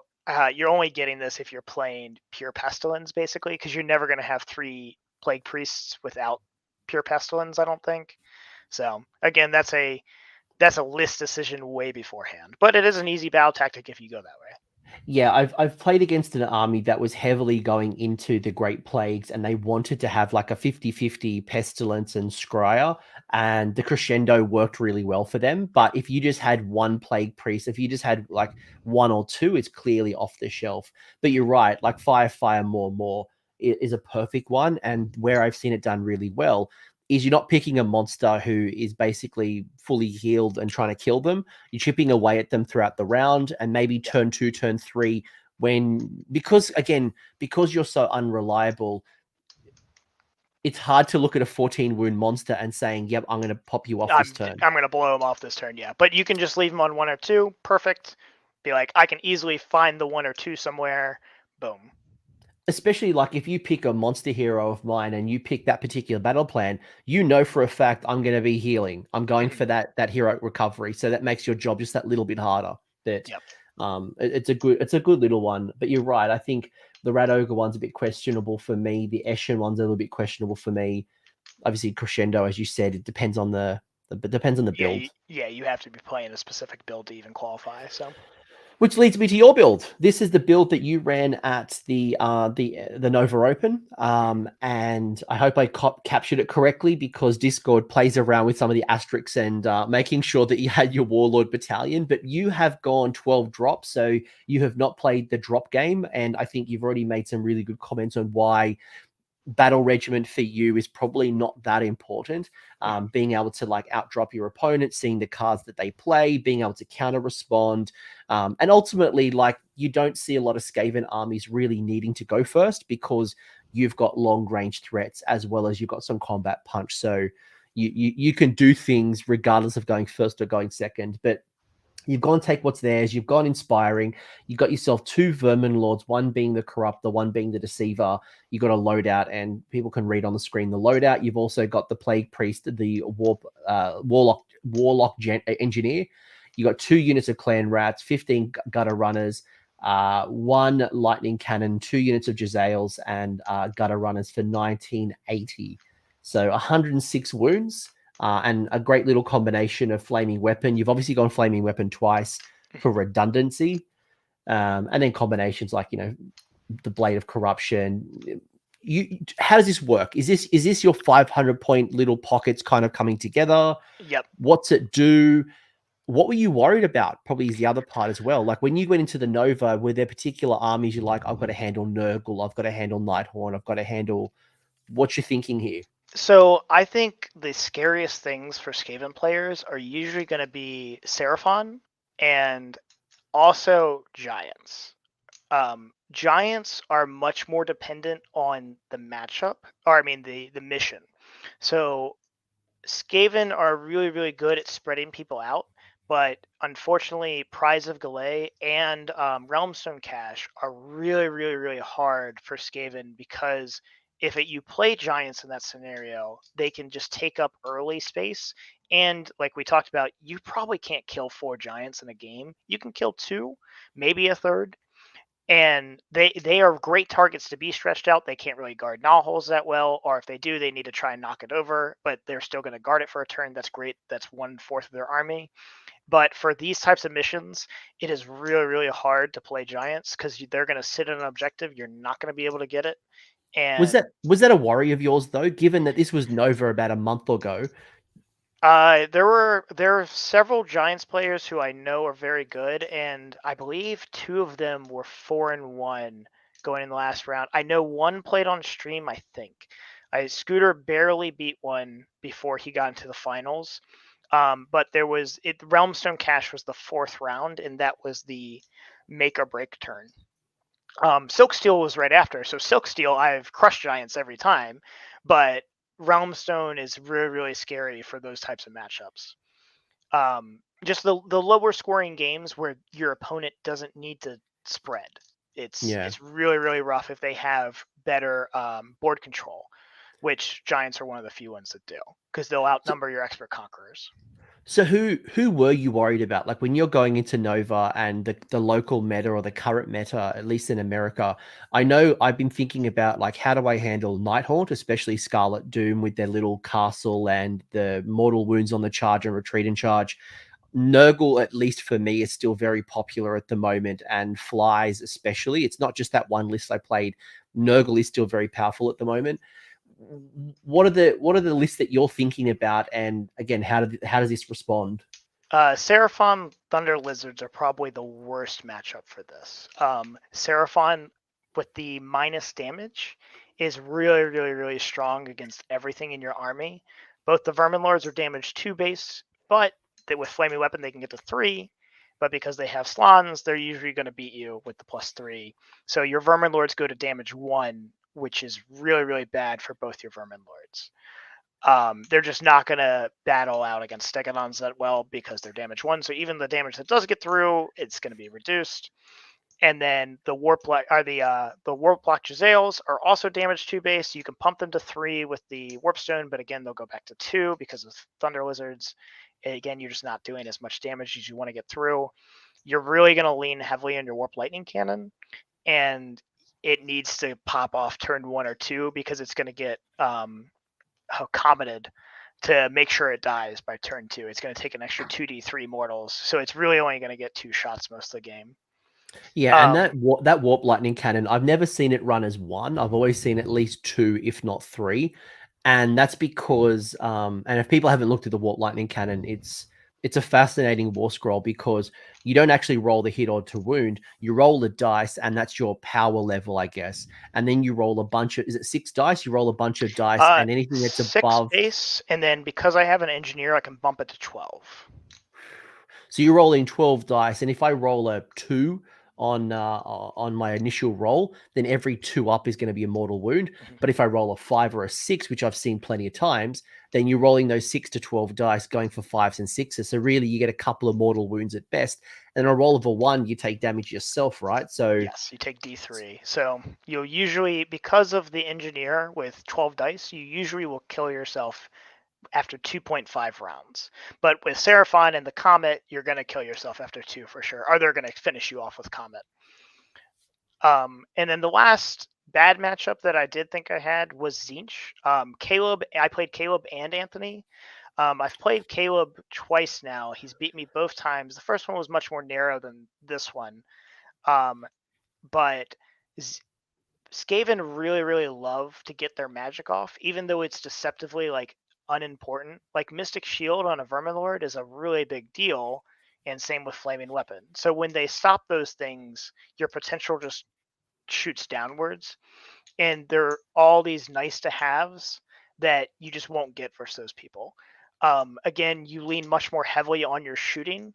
So the Warp Lightning Cannon is really, really good versus Kairos and the Lord of Change because you could just randomly do 12 wounds, but you're probably only going to get 1 or 2 shots before they take it out, because if they get close enough to kill you, it's going to go down. So those were my 2 really scary matchups, and then my third was Giants, depending on the round. yeah, no, it's fascinating. I got Caleb coming on the show tomorrow, by the way, so I'll send your regards. But like, are you worried about the new Tzeentch now? Now the new book. I haven't talked. I talked to Caleb yesterday about it. He said it wasn't as good, so I'm hoping not as much anymore. But They do less mortal wounds than they like. Gift of Change has changed. There's a few. They're less of a mortal wound castle than they used to be. But I guess when I look at this and I think about like some of the meta lists at the moment, you want to have some offense, right? You want to be able to handle Big War, Iron Jaws, Suns, right? You need to be able to pull them down in combat. But at the same time, you've got things like Stormcast, things like Nighthaunt, certain armies that have more of a castle. As you mentioned, Lord of Change, Lumineth is going to come out pretty soon, where you want to have some range to be able to pull down those critical pieces hiding behind layers of screens and bodies. So when I look at this list, I'm seeing a bunch of combat between your Vermin Lords. I am seeing some range. I am seeing some screens. You've obviously got your support pieces. How does it all work? How does it all come together on the table, this list? so my turn 1 was very simple, where it's you castle up around your Nahol. All 5 of your casters and your priest, if you want to count him as a 6, are going to get +1 to their cast. Most games, your opponent has to deploy defensively if they're letting you go first, because you have your ambushing gutter runners, which are going to come in 9 away from your opponent, 6 from terrain, but most boards, it's very much similar to a normal deep strike at that point. They are mortal wound shooting, and they're no rend, but it's 45 shots with the 15-man and 15 shots with the 5-man. With that volume, you're going to clear out some weaker chaff, and that's totally fine if that's the best thing you can do. You have your 30-inch range from your Jezzails. That's a lot of the board. It's really, really hard to hide from them. And then you have your cannon. So with all that shooting, it kind of forces your opponent to deploy safe. And because of that, you can skitter leap your Corruptor up turn 1 and throw him in 6 inches away with all your shooting still shooting chaff. Every game that I went first, that's basically what I did. Skitter Leap only needs a 6, so you need a 5 if you have your Nahol, which you always will, and you only need a 4 if you have an Arcane piece, which some of the times you will. So that's a pretty reliable thing. They're going to be 30 inches away from you because they don't want to get blasted by those cannons or those Jezzails, so you're usually going to be able to get your spells off with no harassment. And then after that, you've jammed a Corruptor who's going to kill whatever he gets in touch with most of the time, who's got Mystic Shield. He's going to Finest Hour on their turn. So you have a 2-up, 5-up, 13 wound model who can all out defense if he really needs to get to a 1-up save in their face turn 1. And you have your Clan Rats who have a huge profile, going to grab all the objectives. You get +2 to run, so those Clan Rats are super, super fast turn 1. And then on your turn 2, if they don't double you, you can do the exact same thing with the Deceiver, just launching him right in after too, because he's going to 6 inches away. And by that time, most games, I can usually blow my opponent out where I've just killed so much stuff in their turn 1, turn 2 that they don't have the ability to come back. Or if they double me, now they've still got this screen in front of them and they have a Vermin Lord that they have to deal with while all my shooting is still alive, unharassed. All right, a lot of great things. I was pulling up my battletome going, about to actually you. I'm going, where is Skitterleap? What is going on? But then I realized the Deceiver has dreaded Skitterleap. So we're not talking about the Skitterleap spell that you can choose from the spell lore. We're talking about the War Scroll spell, dreaded Skitterleap. So the Deceiver's got that one, which helps. And I've been in that situation where a Vermin or Deceiver is in my face turn one, whether it fails the charge and it's just sitting there as a massive threat, or it's charged in and now I've got to grind before I've even put any of my buffs down, right? I've got a couple of CP, but I haven't done anything. So I want to go back to something you mentioned about your gutter runners and some of your shooting units, doing some damage, clearing screens, things like that. What are good targets, or what are the types of things, if I'm going to be like that, what are the types of early targets I should be looking for? Are they my screens? Are they my support heroes? Like, how do you think about what to pull down first? So if your opponent deploys correctly, in my opinion, which is they screen in their big monsters. Skaven do get this ability to pick one character in your opponent's army that all Eshin units get +1 to hit and +1 to wound versus that guy. He's the assassin target, basically. I think it's marked for death is the actual name of the rule. Gutter runners with +1 to hit and +1 to wound on that character is too much to take for most characters in the game.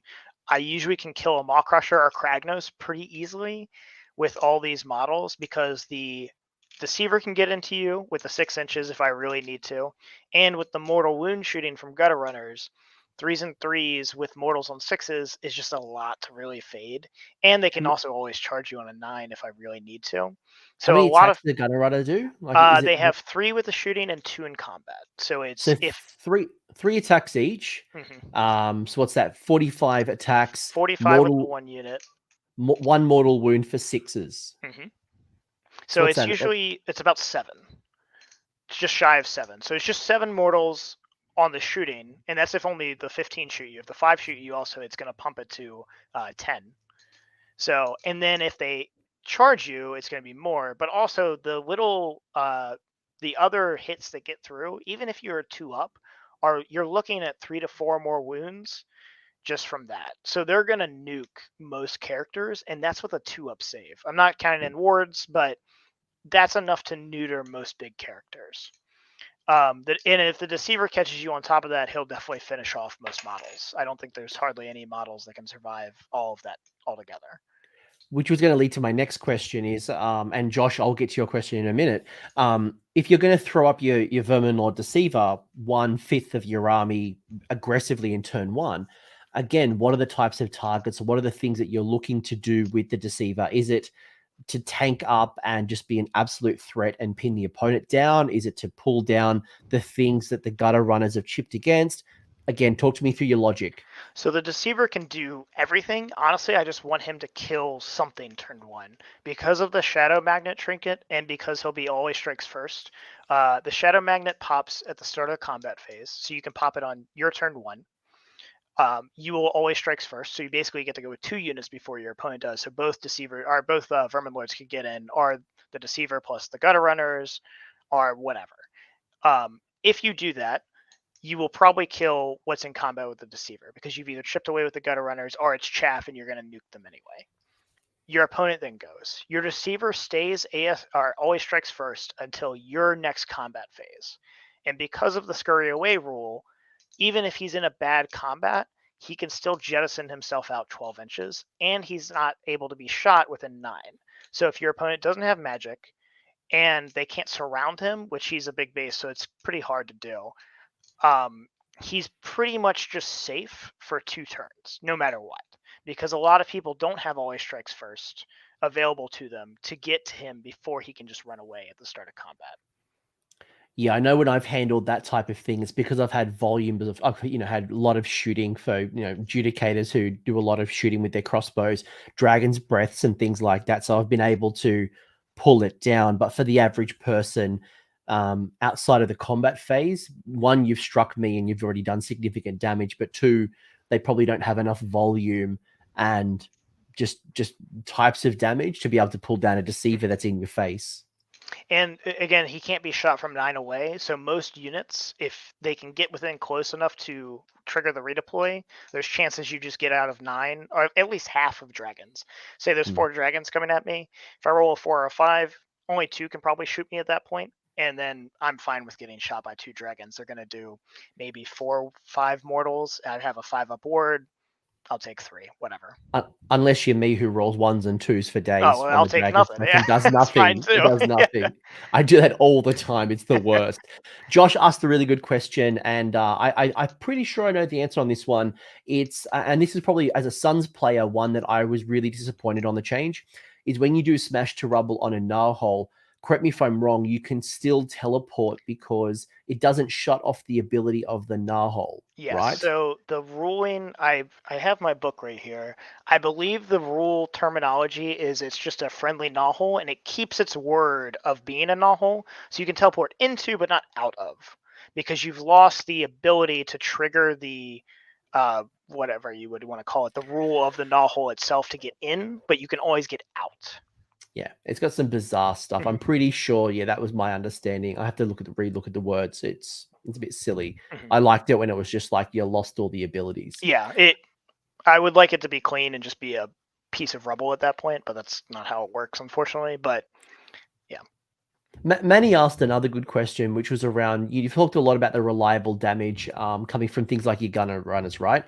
I guess the question is, why not more gutter runners? Why not have like more gutter runners with, a couple of assassins to buff? You mentioned as well, like slinks and, tapping into that type of thing. Like you could do, to what Manny said, you could do a serious alpha strike with that type of thinking.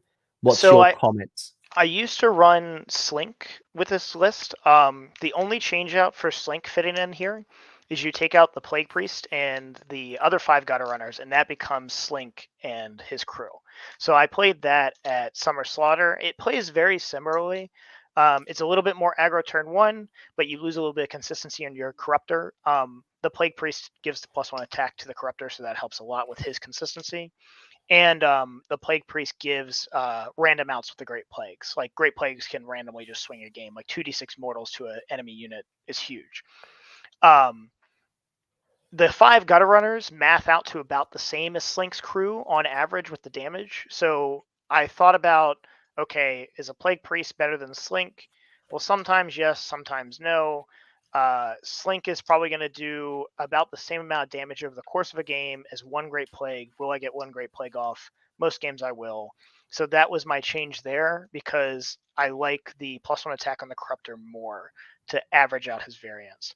The Eshin question is unfortunate. So the rule for the Eshin ability is you get to pick 1 guy if you have less than 3 Eshin characters to get +1 to hit and +1 to wound against.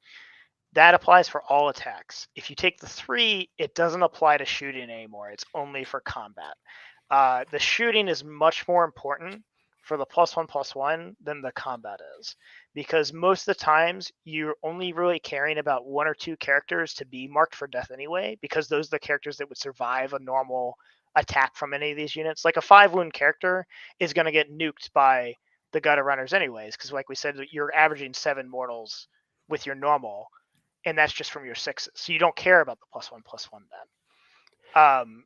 The Eshin rule's very weird. Like I remember looking at the Eshin rule, and everyone was like, for most other parts of the clans, it was good because it's like here's the benefit, and then here's more benefit. But Eshin was like, you got this or this. It's like one or the other. It's not like more benefit. It's a linear move, I would say, because you are like, you want to be probably more in combat at that point, but you don't have as much ability to be in combat. Eshin has a lot of deep strikes, so you're going to be rolling for a lot of 9s, and it's great if you get into combat, but I think the trigger is much more important. Yeah, it is still melee only. It's not. It hasn't been FAQ'd. That's how it is. I don't think they're going to change it. I got to ask: have you used a red maw yet? Like you've talked about your plagues. Have you actually? I haven't been able to get it on anybody yet. I've gone for it before. I've just never triggered it. So like I think I talked about this. There's always this weird out where you can skitter leap a the Plague Priest to be near Mysterious and near a Null, and go for a 4 upgrade Plague. And most of the time, I've gotten Bubonic a ton, which is the 2d6 mortals to randomly kill a character, but I've never been able to get Red Maw on something important. I can't wait for someone to Red Maw me, because although it's going to suck, it's just so funny. It's so funny that you will take advantage of one of my heroes and they get to fight. I would love to Red Maw a giant. King Broad or whatever, when he comes out, if he gets Red Mod, I want to roll that 5d6 mortals against you. I'm going to have a blast. No. Oh, look, and I think one thing, you know, we've talked about this a lot, right? You know, there is no one single list on Skaven, which is what I really enjoy. And I feel like talking to you, I'm just going down the nah hole, not rabbit hole. Because, like, you know, I could ask you, you know, well, you know, if you're going to do this, why not this? And there's so many ways to build the list that we'll be here forever talking. And I think the chat would love that. Unfortunately, you and I have to do things outside, but I want to get to kind of a few extra final things before we wrap things up. And, you know, it's a great list. When I look at it, there's definitely things that I would do differently, or, you know, maybe you drop one of those Vermin Lords to put Thankful in. Maybe you don't, you know, do I run one Warp Lightning Cannon, or do I need a couple?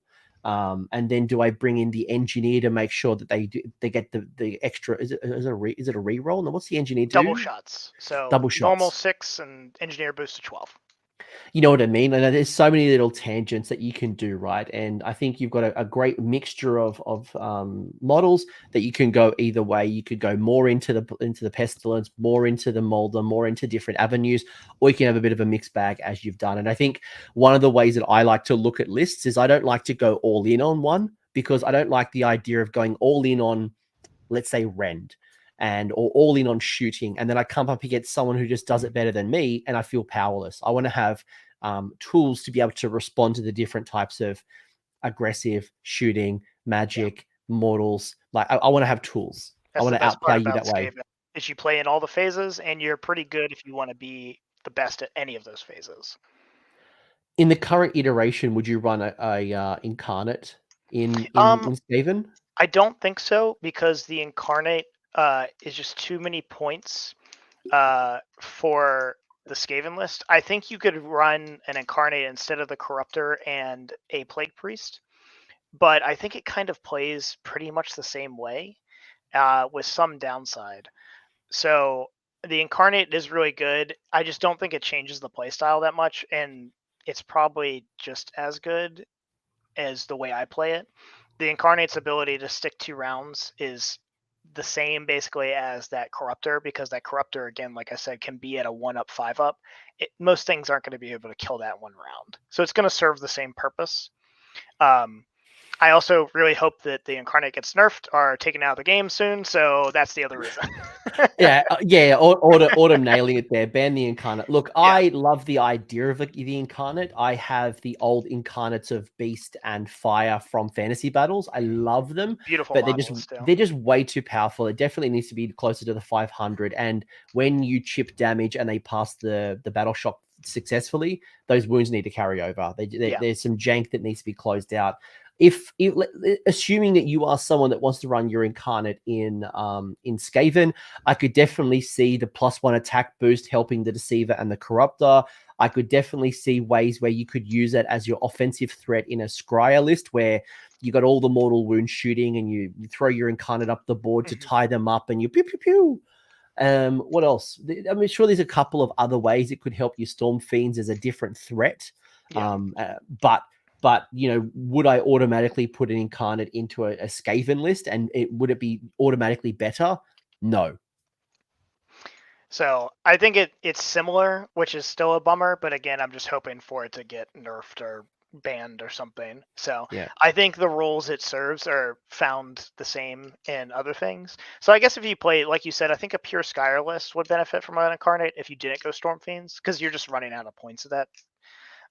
Molder would be fine too. It could accompany your Rat Ogres up the board, but I think you're still being thematic with your army, and you'll have more fun with the other stuff because you just get to play with more Skaven tools. I mean, you could paint the swirls with warp lightning. Oh, you could do some amazing models with a Skaven thing. So there's the old Warpnaw Vermin Lord from Forge World, who is still legal technically. That's another Vermin Lord we didn't talk about. But you could do some conversion with him. It'd be really cool. There's a ton you could do with an incarnate for Skaven. I'd have like little rats all over it, and I'd obviously greens and glow. Even like get some resin and get like some glowy lights in the head. Like there's a lot of cool things. But yeah, I think I guess I wanted to talk just about would you bring it in and does it make you better? And I think at the moment it's question mark, and the role is not quite clear compared to what some other armies are using the incarnate for. Do you have any favorite endless spells to run? I know you didn't have any endless spells, but obviously we've talked about the combination of Thankful and the boat. Is there any other ones outside of that you think work with Skaven in general?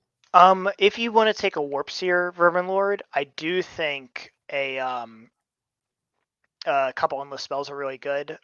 You could take Warp Lightning Vortex. Warp Lightning Vortex is unfortunately a little bit harder to use than most other endless spells. I think Purple Sun is still the best bet, unfortunately.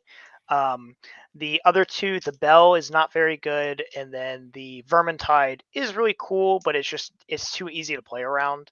Warp Lightning Vortex is probably the best thing, but it's a very specific list that wants to play that. So uncommonly, no. Like it's going to be the boat most of the time. It's going to be a Thankful list that wants to bring Bridge. It wants to bring Lashen, Geminids. Like those are the type of things. It's the generics that are really good for Skaven. It's your traditional ones. It's your Purple Sun. It's your Horrorghast. It could be Burning Head for a little cheeky fireball. Yeah. One that is growing more popular is Gnashing Jaws because of the long range threat. That would really nicely support like your Warp Lightning cannons and things like that. But there's nothing outside of your traditional that you would think works well. Yeah. You're going for really far reaches, and even KO nowadays is swinging more away from Warp Lightning Vortex and just playing Purple Sun. So yeah, they need the Rend. Yeah, they're all Rend 1. Flamingo Pie mentioning that the Vermintide has an insane range, a little bit over 25 inches. Yeah. It's a great spell. It's just the damage potential is very low. It's 13 dice needing 6s. And if anybody ends a move within 3, it triggers, but it's very easy to avoid that, unfortunately. Gwendar also mentioning, I call out, this is a good one. I'm obsessed with it. Not every army benefits well with this, but if you've got a multi-casters or if you've got a lot of casters, the Cogs is really good. Gwendar mentioning Cogs is very good with Screech the Deceiver to ensure Flaming Weapon.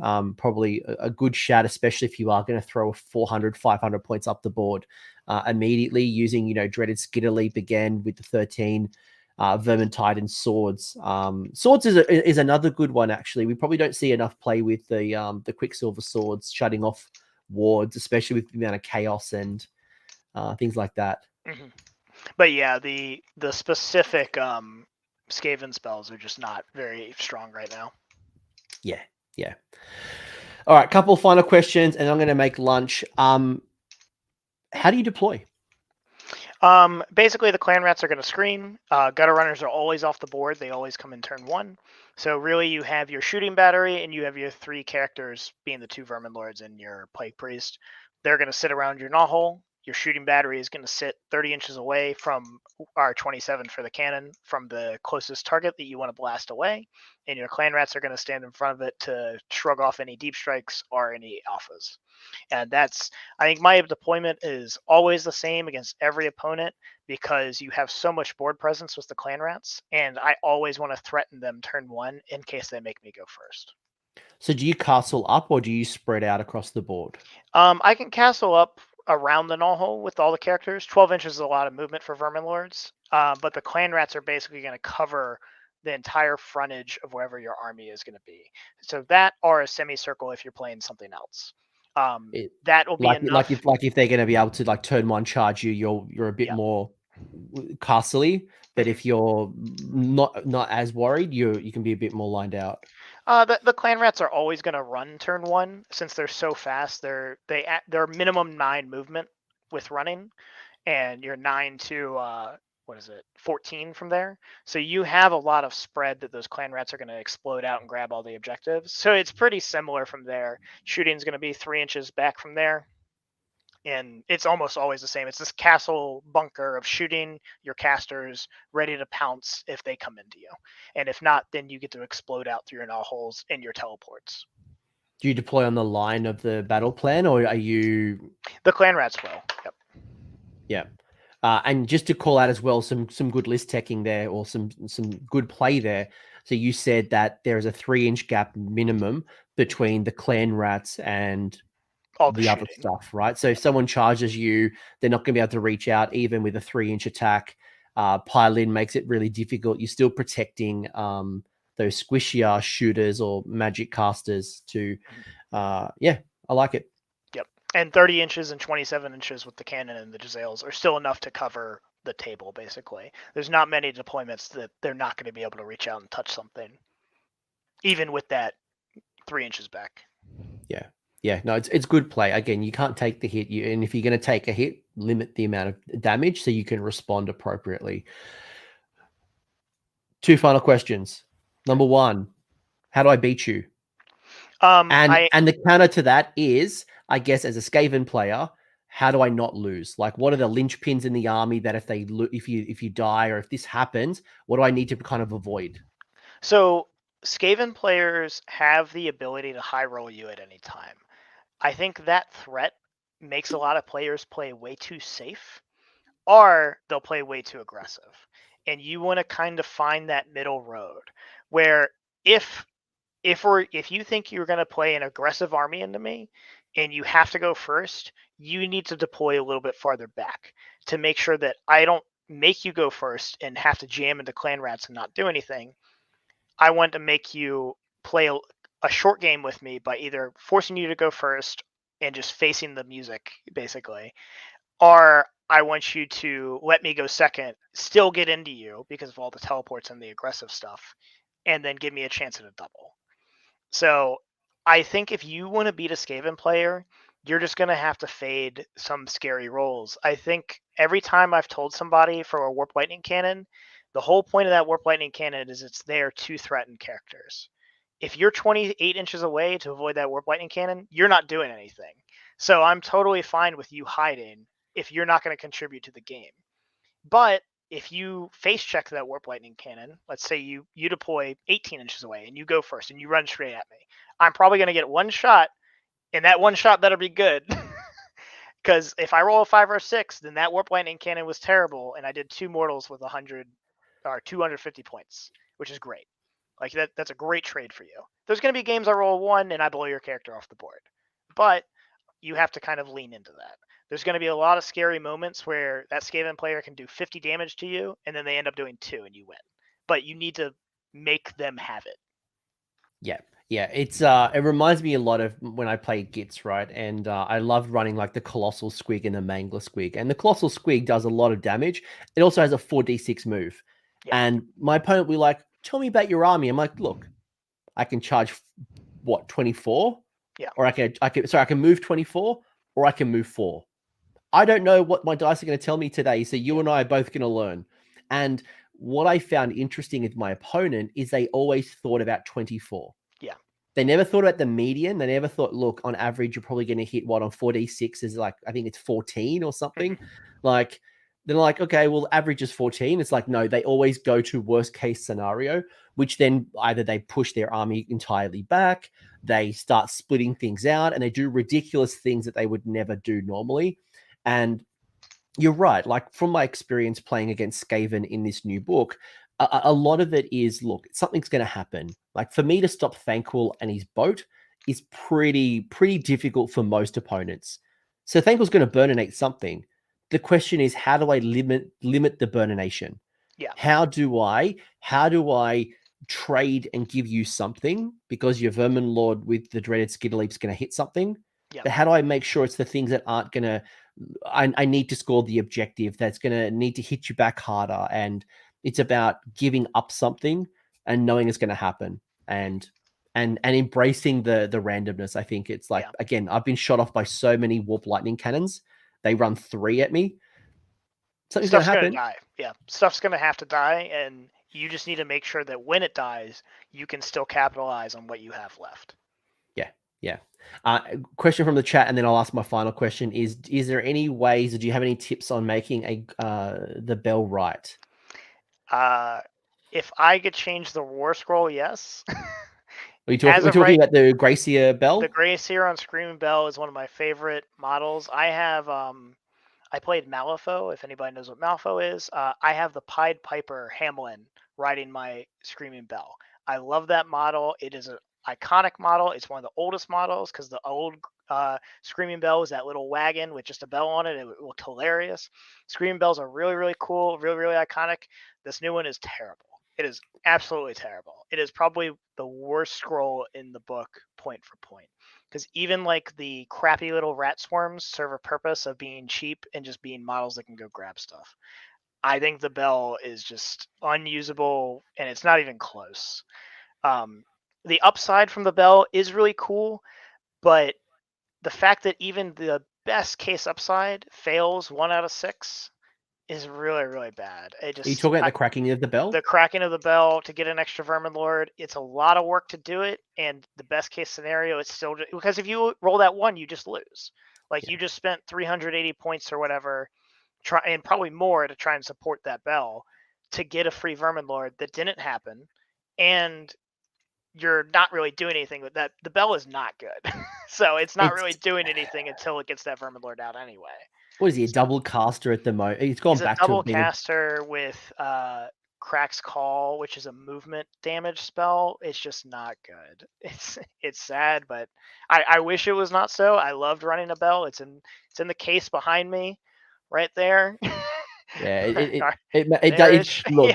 Yeah, when I did the War Scroll review, it did make me sad because the Grey Seer on Screaming Bell was such an iconic piece to Skaven, and it feels weird that you don't have it in your list. Like it feels wrong.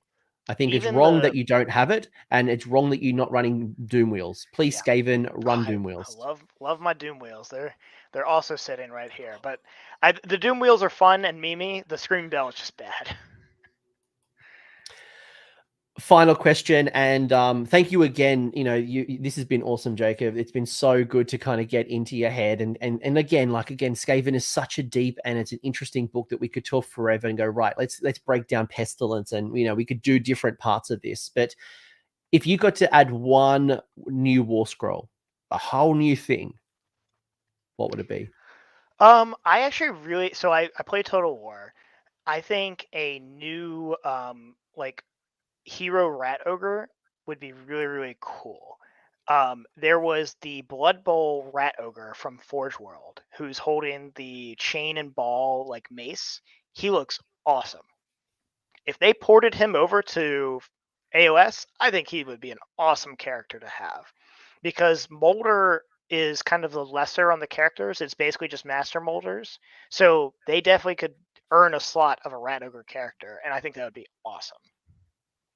So almost like a Radikar, but for Skaven. Perfect. Yeah, like a perfect comparison would be like a Radikar level Skaven character who's the rat ogre. So this is my one, and this shows the type of player that I am. Well, not Mold. Is it Molder? Molder is the beasts, and no, is it? What's the Molder's the abominations and stuff? Yeah, the abomination, the hell pit, rat ogres, and the wolf rats. I want to supercharge Molder. I don't want some stupid little like Hydra looking thing. Give me something that's like turtle size, that's gargant size. Give me something that's just absolutely Molder on steroids, that you've injected too much warp stone into this thing, and it's just an abomination. That just a 500 point tar pit, and I think Warhammer Weekly Vince had mentioned this in the past. Like a big base of rats. Give me like a big pie plate that's like more crusher size of giant rats, and it's just like these big rat pieces moving around the table, tarring up the board, pinning you down. I don't know, like Nurglings almost. Like if you don't do X amount of wounds, or if you can't do X amount of things, it just keeps regenerating because it's just rats. I think Molder is the weakest clan at the moment. Yeah. and I think it just suffers from being old, honestly. But yeah, so I think both of us agree, like Molder's that one little step away from being perfect, because I really love the Pestilence stuff. They have the Vermin Lord. Skyr has so much stuff in it, even without a Vermin Lord. So Eshin Molder's just needs an update. Like Eshin, and this is kind of where 3D printing has really come in. It's like, if you don't like the gutter runners and the night runners, which I don't, unfortunately, like you can go 3D print that. But it's yeah, it's the molder models where I'm like, just need something more, just something extra. the rules for Eshin and the way they play is really good, so that helps offset the fact that there's only like 4 or 5 of them. So like the Eshin role, if you had one more unit, would probably just be like a more melee centric Eshin guy or unit. So it's just not as sexy or cool as like a new Molder thing that would be big and ugly and you don't see as often. Because like the Deceivers and the Gutter Runners are seen a lot, so you're not as driven to find that hidden piece that you're really looking for. Whereas you don't really see Hell Pits or Rat Ogres. You can see sometimes, but not nearly as much. So we saw Hell Pits starting to come back in between Broken Realms. When Broken Realms got those extra rules, you started to see them creep in a little bit. But like, you've just got so many better choices, unfortunately, because I do love that idea. You've got we've talked about the different clans, and there's definitely more clans that you could be brought into the table, but it just doesn't feel like Molder definitely has the short end of the stick. It just has too many fallbacks right now. And yeah, the triads were what I was actually thinking of, which is the person Chorus talked about. But it's just not as sexy or cool as like a new Molder thing. So yeah, let's just make a big beast. I'm sure there's a big beast in the there's the Molder pits, I think, is it in Gur? Surely there's a big monster that can come out into the realms. Brood Horrors. So whatever. Yeah, whatever. Jacob, if people want to talk to you, I know you're in my Discord and your handle is over there. So come jump in, Skaven. You're always talking. Anyone you want to shout out? Anywhere else people can find you? Are you on Twitterverse or any other I'm not groups? really on social media that much. I will respond to Discord the most. My job, unfortunately, I'm not near a computer most of the day. So I respond very sporadically to stuff like that, but I will respond in my off time if you ask me questions. Discord is the best place to find me. Awesome. Well, if you're in my Discord, and if you're not, the link is down below. Follow along. You are very, very active and well respected in the Skaven community. I know the minute you were top 8ing, I hadn't even woken up. I think I was still asleep, and I've got like 100 messages. Talk to Jacob. Talk to Jacob. Like, what's going on? But this has been awesome. Thank you, everyone who joined us live or has watched this on the replay. Thank you so much for your insights. This was great. And yeah, Skaven. It was a pleasure. Man, I know. Well, I'm sick of can people just put Thankful away just for a little bit? I'm sick of playing Thankful and Boat. If the Boat gets nerfed, you'll see Thankful disappear, or he'll be way less common. But do you think they will? I don't think they will. But Thankful I'm glad Thankful's seen some time in the sun. I reckon they need to fix the warp lightning vortex. Fix it up. Yeah. All right. Pleasure. Thank you, everybody. Let's tune out. Chat to you all again later. Thanks, everyone. Thanks for hanging around until the end. I hope you enjoyed that video and you walked away with a few new ideas. If you did, I would love it if you press like on the video, as well as left me a comment to let me know what your thoughts are. The conversation will continue over on Discord, and the link is down below in the video description. I want to give a massive shout out as well to the AOS Coach Patreons and YouTube members who are going in, and the funds are supporting the channel and the growth that you're seeing here. So cheers, you're all bloody legends. And until next time, don't roll a 1 on a redeploy.